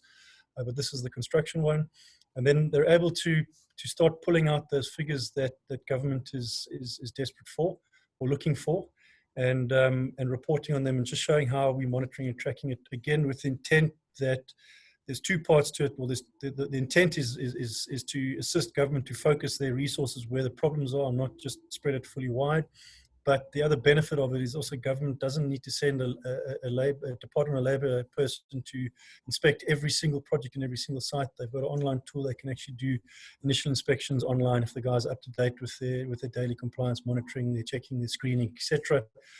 You wouldn't have the Department of Labour employee coming to site and stopping the progress there. So at the moment, this is just a couple of screenshots from that. Guys, it's available to everybody. You can go and register your projects and do it. You'll see this one is just the nature of work. You'll see the civil sector is mostly open at the moment. There's a couple of building projects open, but I expect this to change dramatically from Monday when the full sector opens up. But anyway, it's there for you. So my plea is please use the tools if they work for you. If they don't, carry on with what you're doing, no problem. But these tools are there for your use as you see fit. And again, please be safe when you do go back to work. We would hate us to be closed again. It's been devastating on everybody's revenue lines, and that's just for clarity, not only construction, but certainly it's been very, very devastating for the construction and engineering sectors, the shutdown. Okay, looking forward beyond COVID. Again, the objective or the purpose of PPGI is to really stimulate growth, try and do whatever we can do at a sectoral level to remove barriers or inhibitors that are limiting growth. And I mean, they're still there. They haven't gone away. They've possibly got worse. But one of the things that has now started within the engagement, particularly with the state and the PPGI, is there's this further, I mean, if you can take where we are with unemployment as being acceptable, there's a further detrimental impact on unemployment coming to us, given COVID-19, and some of the numbers that are being bandied around are quite catastrophic. So there's certainly a request that we start putting our minds together from a collaborative approach. Private sectors, how can we create big jobs? And how can we try and absorb and limit the impact of this massive job destruction we're staring in front of? And from our side, from the built environment side, we certainly are pushing that we are ideally suited to helping with that. You know, we have a couple of things really going in our favor. We are currently already a very big employer. The jobs creation, you know, the bang for the buck is quite big. If you can see in that slide there, with you know, in terms of stats figures, we're employing 8.3% of the country's employment, but our contribution to GDP is only 3.49. And just to put put that into context, the National Development Plan's target for our contribution to GDP is 10%.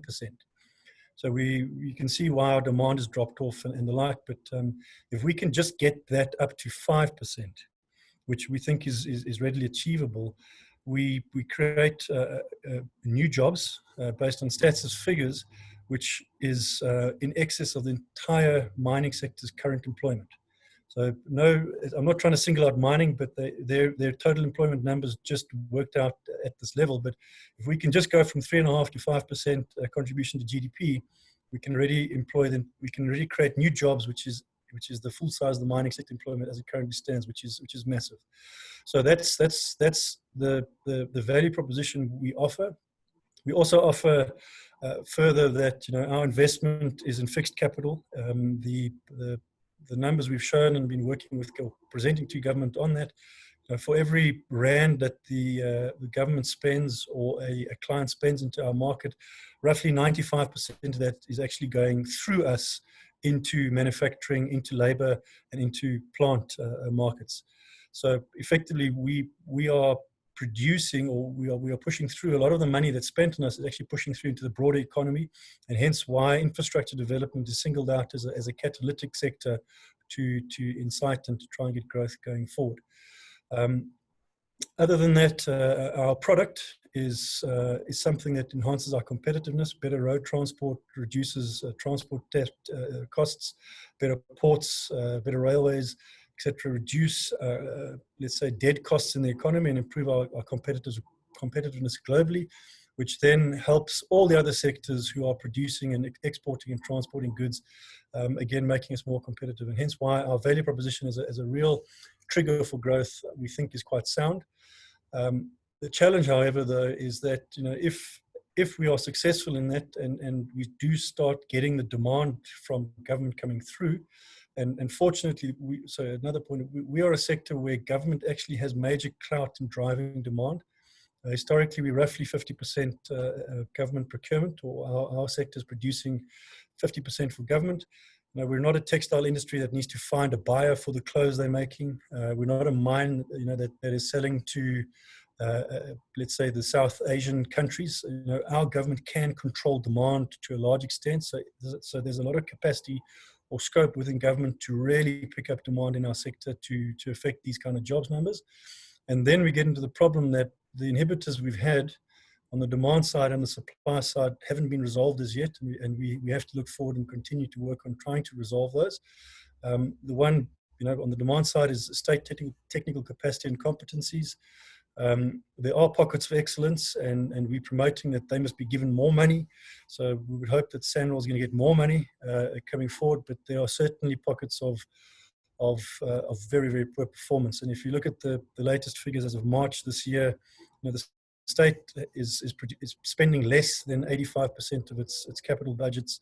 And when you break it down to further, you start getting down to 60% when you get to local governments and certain state-owned entities are between 60 and 70%. So there's a huge problem there on the demand side. And through the research we've been doing, a lot of it stems to the technical capacity in the state. And Chris, your point raised, I think talks to it, where engineers are being left out of the supply chain processes, and it's becoming a tick box exercise without technical evaluation, insight into reasons why certain things are the way they are. It's become an audit as opposed to a procurement process, and that we think is causing a lot of problems. So we'd like to address that with the state. The other one is fair, honest, and legal procurement. And I don't know if you guys are aware, and hopefully if you're not, this will make you aware that the procurement bill is out for comment until the 30th of June. This is a major change to the entire state procurement apparatus, and your guys' inputs are valuable because companies in our sector certainly are being procured a lot from the state. So it should be massively important, every single one of us, to go and read that and provide comments. We are doing it on a PPGI perspective anyway, but I think we rely on inputs from the guys who are at the coalface actually dealing with the problems as opposed to the theoreticals. On the supply side, late payments has not gone away. The loss of skill, and that's our side. The private sector side is ongoing, and it's been compounded by a number of other aspects. But employment equity has been raised from the sector comments. Again, if you're not aware, please be aware that the Employment Equity Bill is out. It's also out for comment at the moment. There are some serious implications in there for companies that want to do business with the state, for non-compliance or for failure, for losing CCMA cases, etc., where you could be blacklisted on certain issues or you could be restricted from working in the state. So please, guys, go and have a look at that. It's out. It needs to be commented on. It is being collated within the sector, but please, we need your inputs. That's a major issue. The construction mafia, the rumblings are starting again already.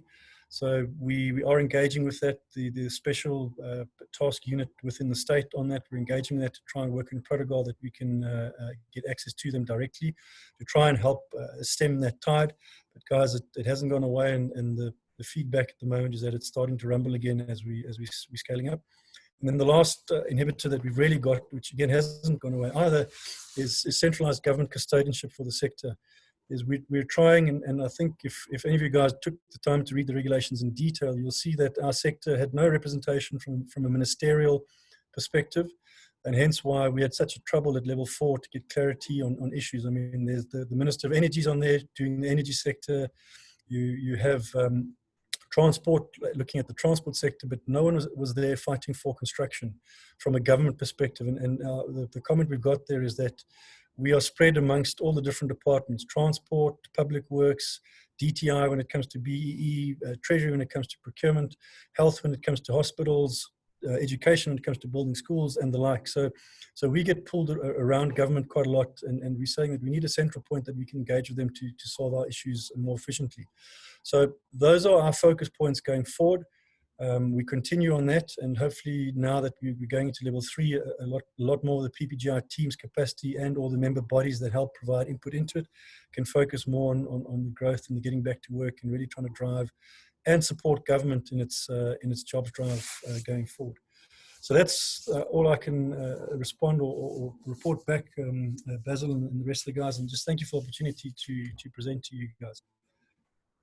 Russell, thank you very much for your presentation and for the great work that you guys have been doing.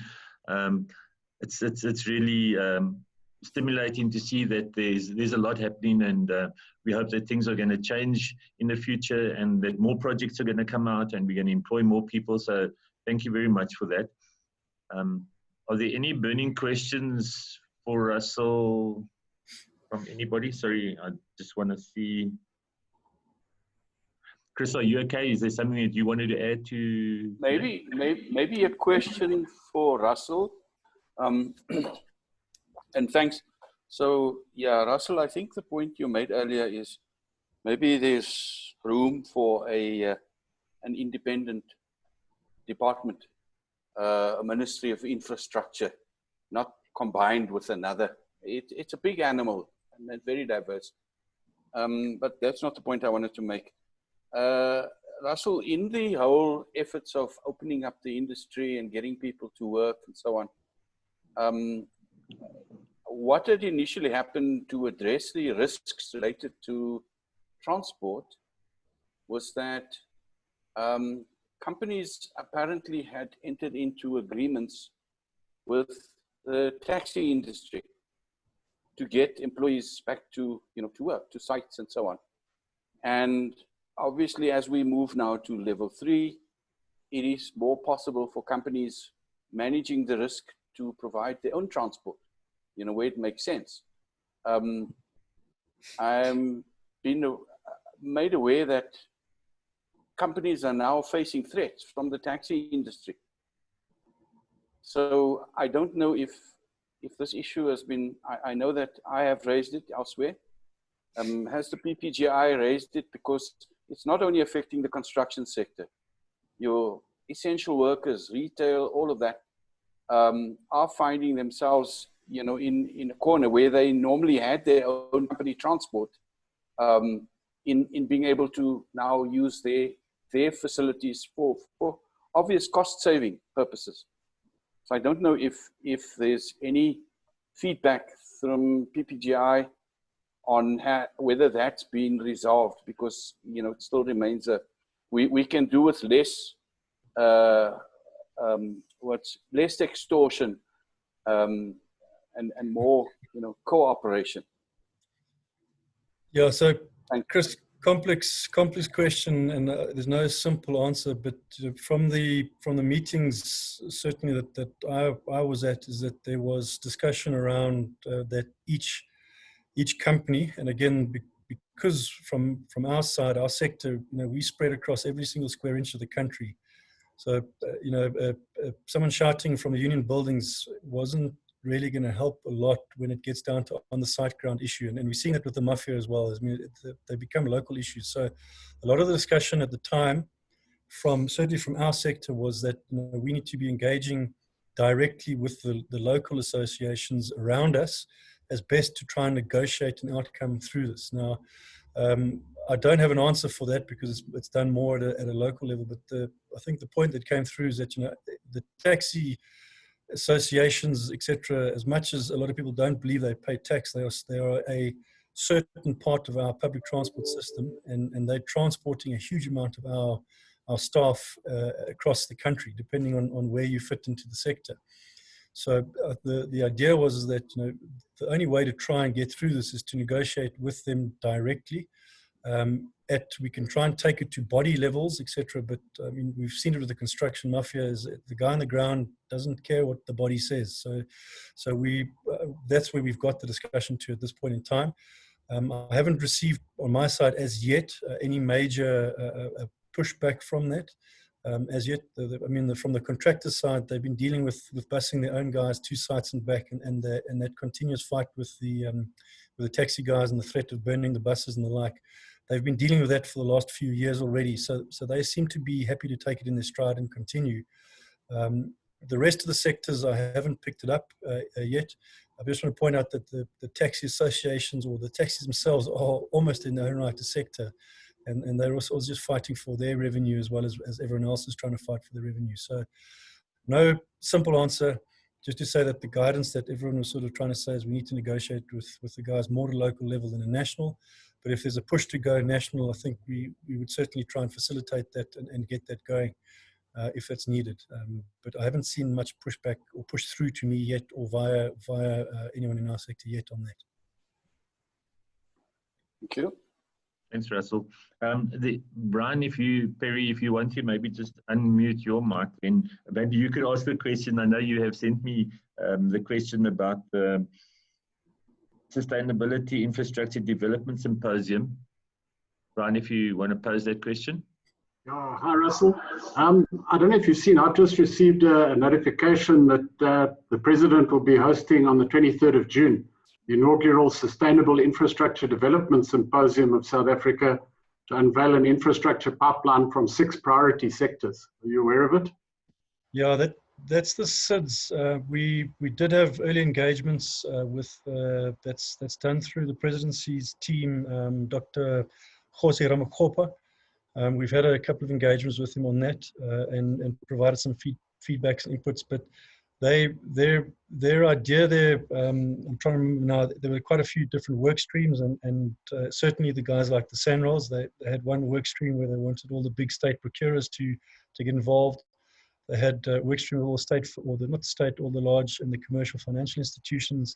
And then what they were really asking on the PPGI side was the capacity to deliver more than the capacity to procure. So we are aware of it. Yes, we are, and we have provided input into it. And I think we should all contribute to that if we can going forward. Thanks, Brian. Thanks, Russell. Russell, thanks very much. We really appreciate it. Our last presentation for this afternoon is Melanie Hoffman. She's the Chief Director for Road Design, Transport and Public Works in the Western Cape Government.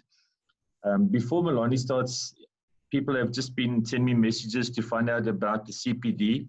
You'll see on the program that Harry's just put up now, the CPD number is there, SAF 20 RPF 39/23. What it means is the CPD number is then valid until 2023.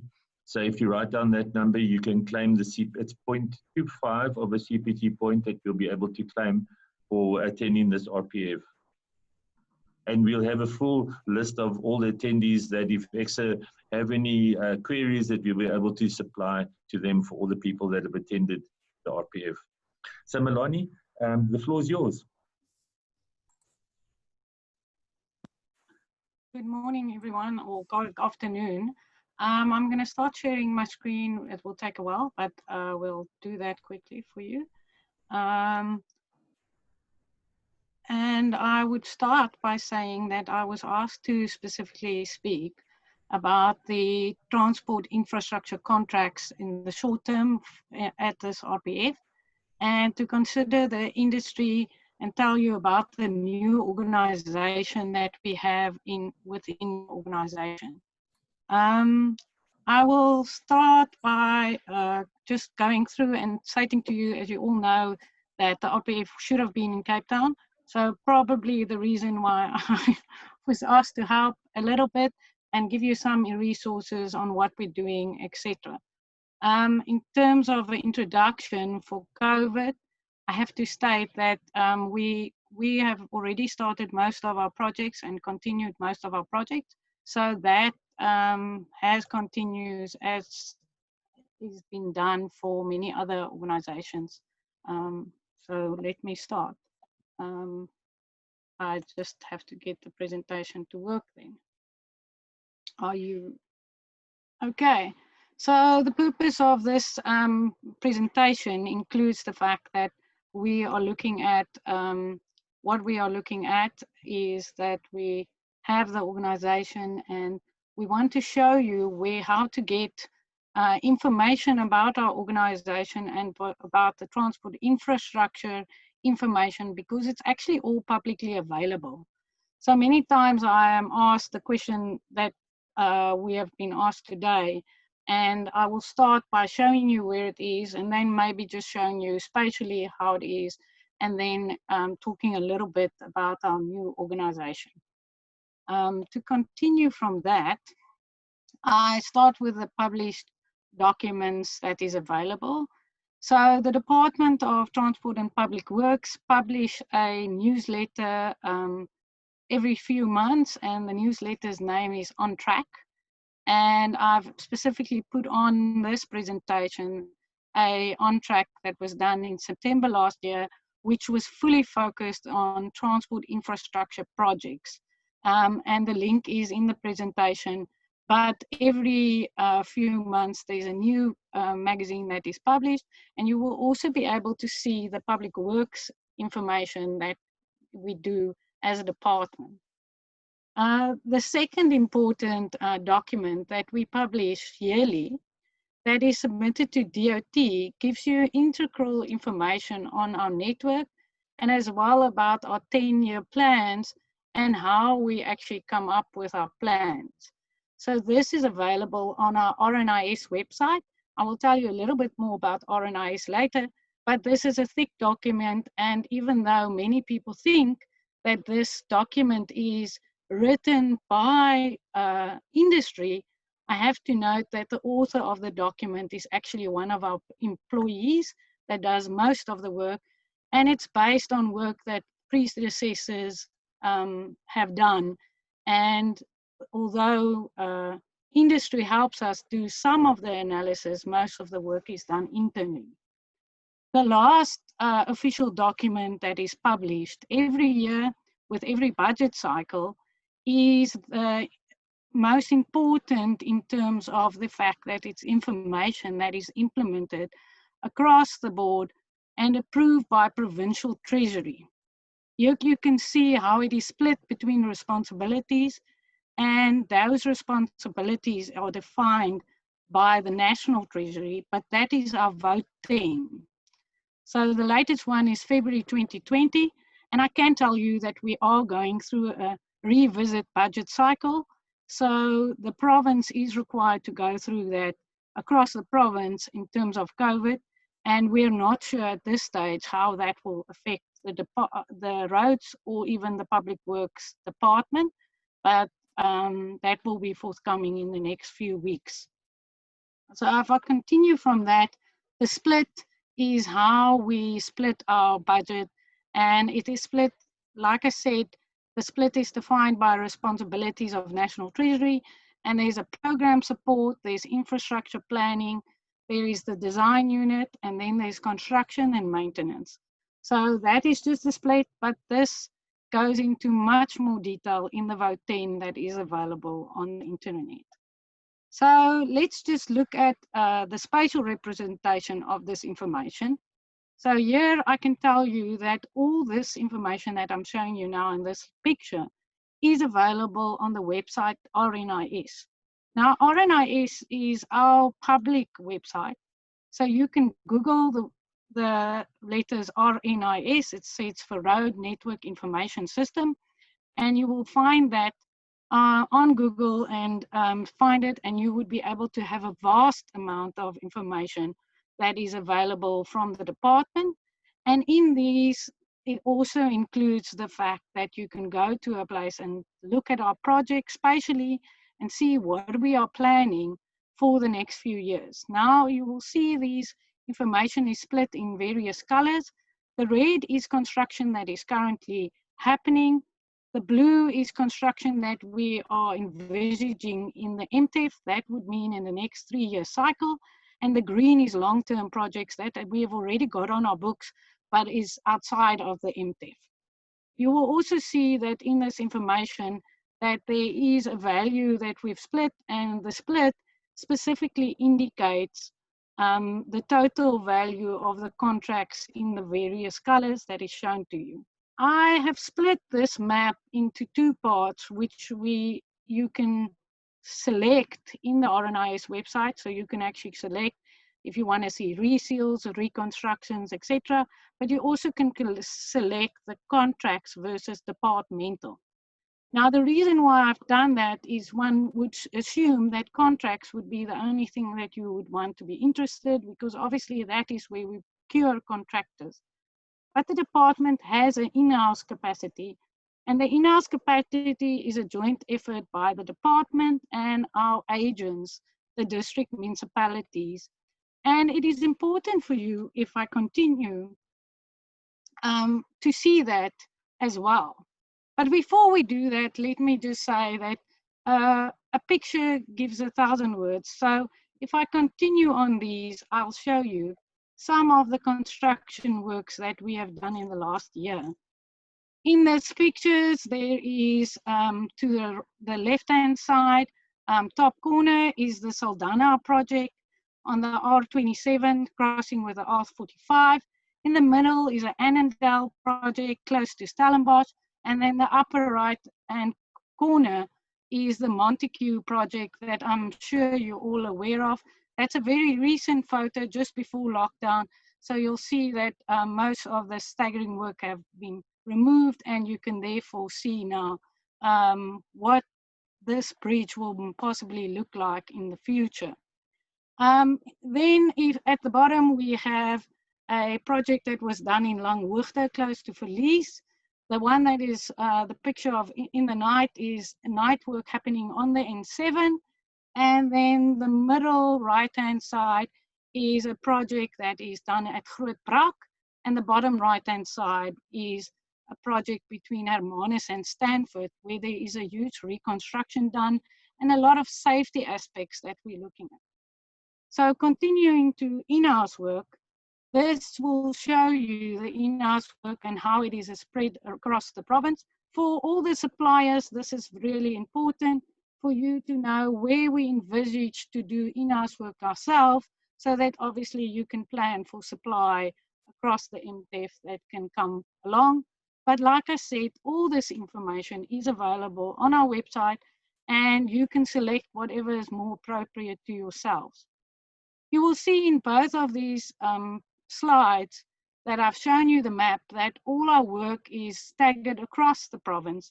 And this is not just because we were lucky enough that the plan should have been there. We specifically plan our work that we have work that is across the province for the improvement of economies for the communities. And you will also be able to see in Vote 10 how it is even split all the way to municipal level in terms of these contracts. So that's just an added requirement that we put upon ourselves, and we try to do. It's not always possible, but we try to do to distribute the work across the province. So if I continue, I also want to show you some photos that is specifically now in-house work. In the top left-hand corner, you have the Fremersheim project. On the right-hand corner, you'll see the new Mulgas pond. We are one of the only organizations of transports in South Africa that still have a operating pond. The current pond is 100 years old, and we're having trouble to maintain it. So a new pond was built in 2019, and implementation will come in the future. Then in the left-hand corner on the right-hand side, you have some of our own people in the December holidays when construction was closed, doing a safety project to ensure that a bridge remains up when after it was identified that there is some safety risks. The middle, you see our yellow fleet doing some construction work on Swartwood Pass. And then on the right-hand middle, you'll see a connecting link that we closed between the R27 and the Stompnes Bay Harbour. And this construction was all done in-house with our DMs and support from consulting firms helping us in terms of the work that is required to ensure that the work is to spec.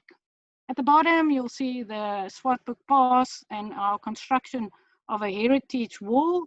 And then the last one is something that we are very proud of, is our inline crusher that we procured last year and have really changed how we look at gravel roads in the Western Cape. There is a second one that is on its way, and we have already procured the second one, and we will hopefully have a few of these inline crushers in the long term that will assist with material resourcing, etc. So now I've shown you what is planned on our current network, and I would like to continue to say that for the future, possibly the long-term future or even the short-term future, we have a project that we're currently doing, which is called the Cape Town Integrator. Now, this project is done with the support from SANRAL. As you can see, SANRAL have already put aside money in their budget perspectives and the support of the city.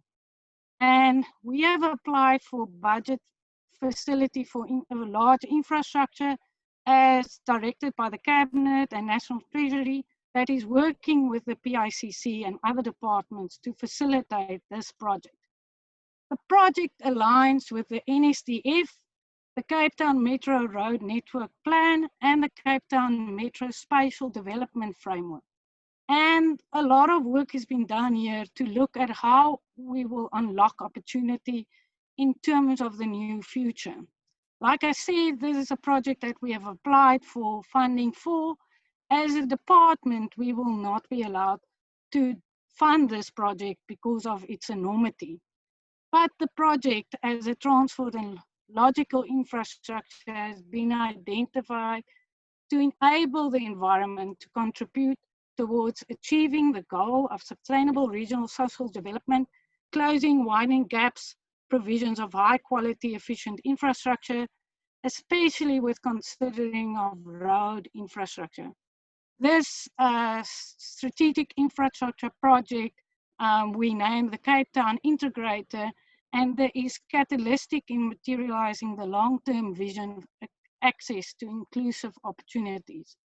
The vision of the integrator links numerous suburbs and allow cross movement and mobility and interconnectivity that will really ripple into South Africa, as 2 or 3 of the routes is identified routes in the NSDF that is presented by national government.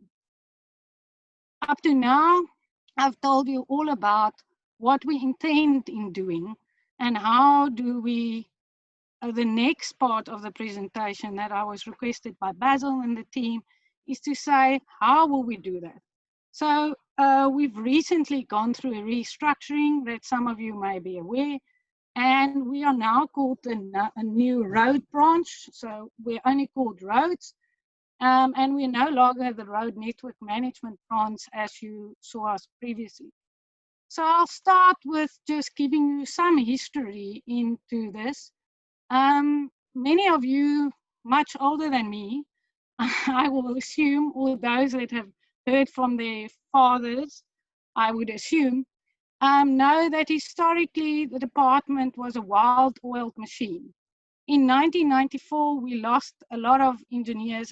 On one day, 70 engineers and technical staff resigned with the department, which continued us into a skeleton staff. By 2013, we were a skeleton with only parts of our parts, and we have lost a lot of parts, and all our skills ended up being lost, and we were just holding on to what we could do at that time. But we believe that we have continued to become a slick robot. So in terms of the department's official structure, it is now transformed. And this is due to, we were previously a department, and with political change, Public Works and ourselves were combined. And then in 2002, we became a chief directorate. And this now new infrastructure will allow us to fulfill a lot of our goals and our internal views.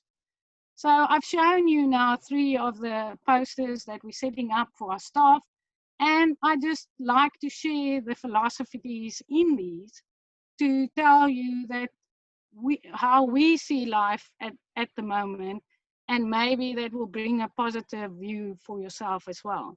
So on the left-hand bottom corner, the view is to some, these are road workers. To us, they're helping learners to get to school and to feed their minds. In the middle, to some, it's just a road. To us, it's a path of endless opportunity. And then the last one is, to some, it's just a bridge. But for us, it's bridging the gap between our communities. So if I show you this is the base that we want to go into our new branch to. And our new branch is set up to meet these requirements in a bigger scale. I continue to say, want to say to you, what will this change will take into account? Now, obviously, as a provincial road network authority, we look at mobility and accessibility as a first point of call. But our new structure has been based on asset management principles, and you will see in the right-hand corner that I specifically have the IAM UK Asset Management Forum, which we are a member of, value chain set up there, and you can Google that. They've got videos available and various aspects that you can learn from, but it's one of the aspects that we took into account when we started on this journey of changing our structure. Then what I would like to continue to is to really put it upon your heart that we work in a value chain. And this is probably the only thing that I know you can read, but I would want to read to you, make sure that I recall it correctly, is a value chain concept is the group of activities for logical use of the IAM value chain, i.e. it's a chain of activities that take place within an organization's components. Now, you would ask why we do that, because a lot of organizations don't do that.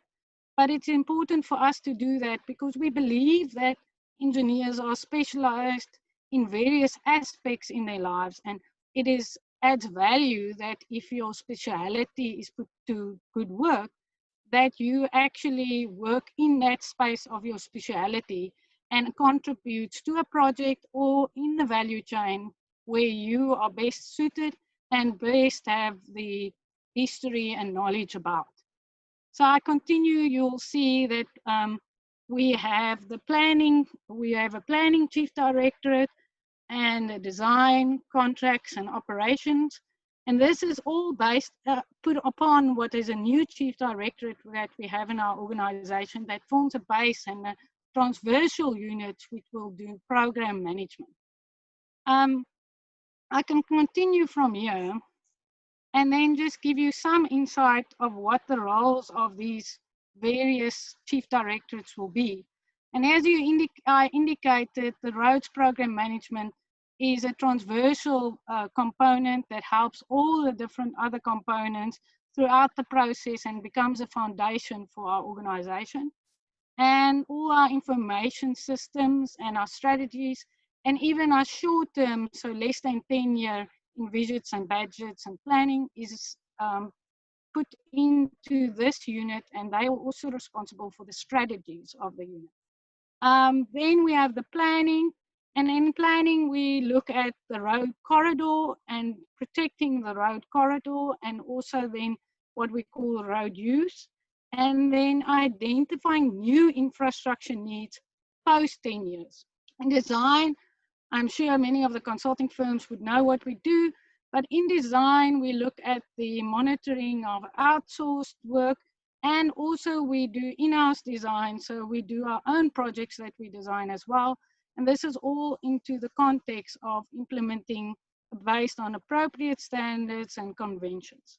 The last two units is the two implementation units, and they are split between our in-house capacity and our roads contracts.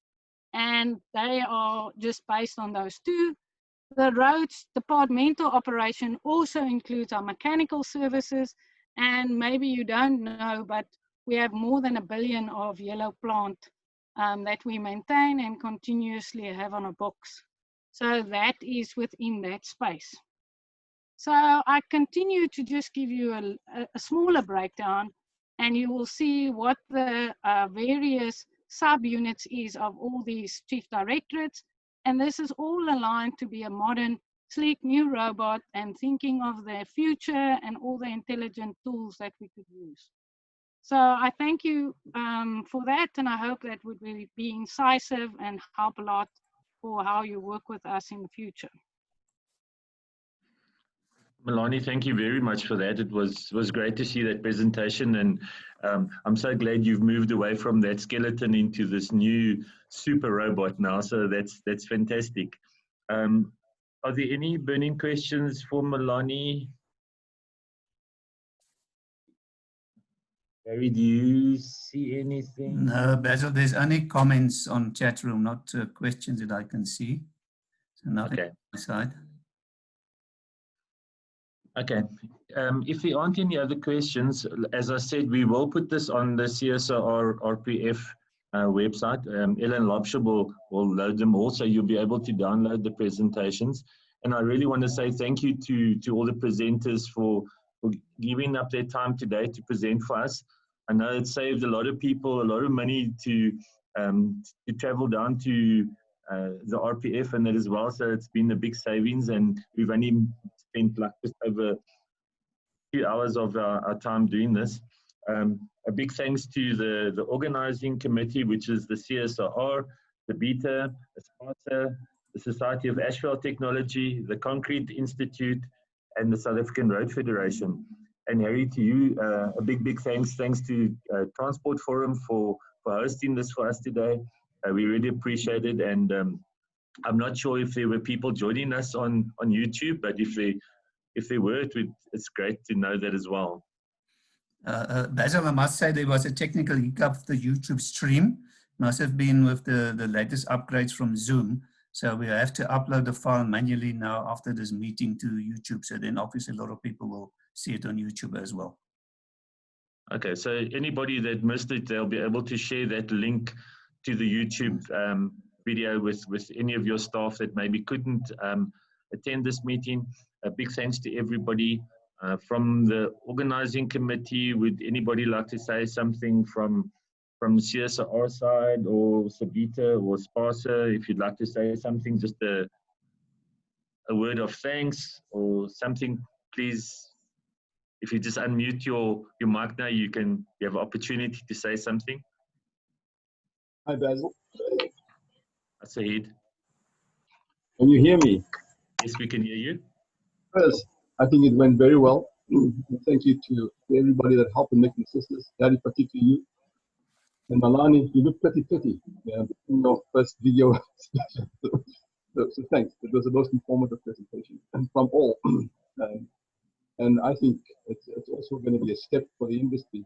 This medium of engagement, which I think we will see more of going into the future. So COVID-19 has really pushed us into a direction which we kind of further slowly on, but I think this has helped us a lot. So thank you very much. Thanks, Sahid. Nico, jy's baie stil. Hello, Basil. Yeah, donkey. Thanks to you and Harry and to the people that did fantastic presentations. I think what Saeed said is that in future, this is the way we're going to do it. We're not going to run up and down and drink such a lot anymore. That would also help if we haven't got alcohol. So thanks for this. And I think we must do this in this way more often. But it's a great, great turnout. And we just need to ask that the presentations be put on the website so we can share them with others as quick as possible. Thanks. Thanks, Nico. And as Harry said, we can also share the YouTube link as well. So if you'd like to share that with any of your members, you can do that as well. Anybody else? Benoit, Brian, from your side? Herman? Basil, thanks. I think it went quite well. I'm glad I kept on pushing for this to happen, and I'm glad it went quite well. I think it's definitely something that we can do in future, and I don't think we only have to meet twice a year. If we do it this way, it can be done more often, and I think it really adds value to the roads industry. Thanks to you guys for arranging it. Thanks, Herman. Okay, if there aren't any other comments from anybody, thanks again to all the presenters. Thanks for your time. We really appreciate it. And Harry, big thanks to you. And have a good afternoon and keep safe. Thank you. Thank you very much. Thank you very much. Thank you. Thanks. Thanks. Thanks, guys. Timmy. Okay, There's no lunch. No lunch. Thanks very much, guys.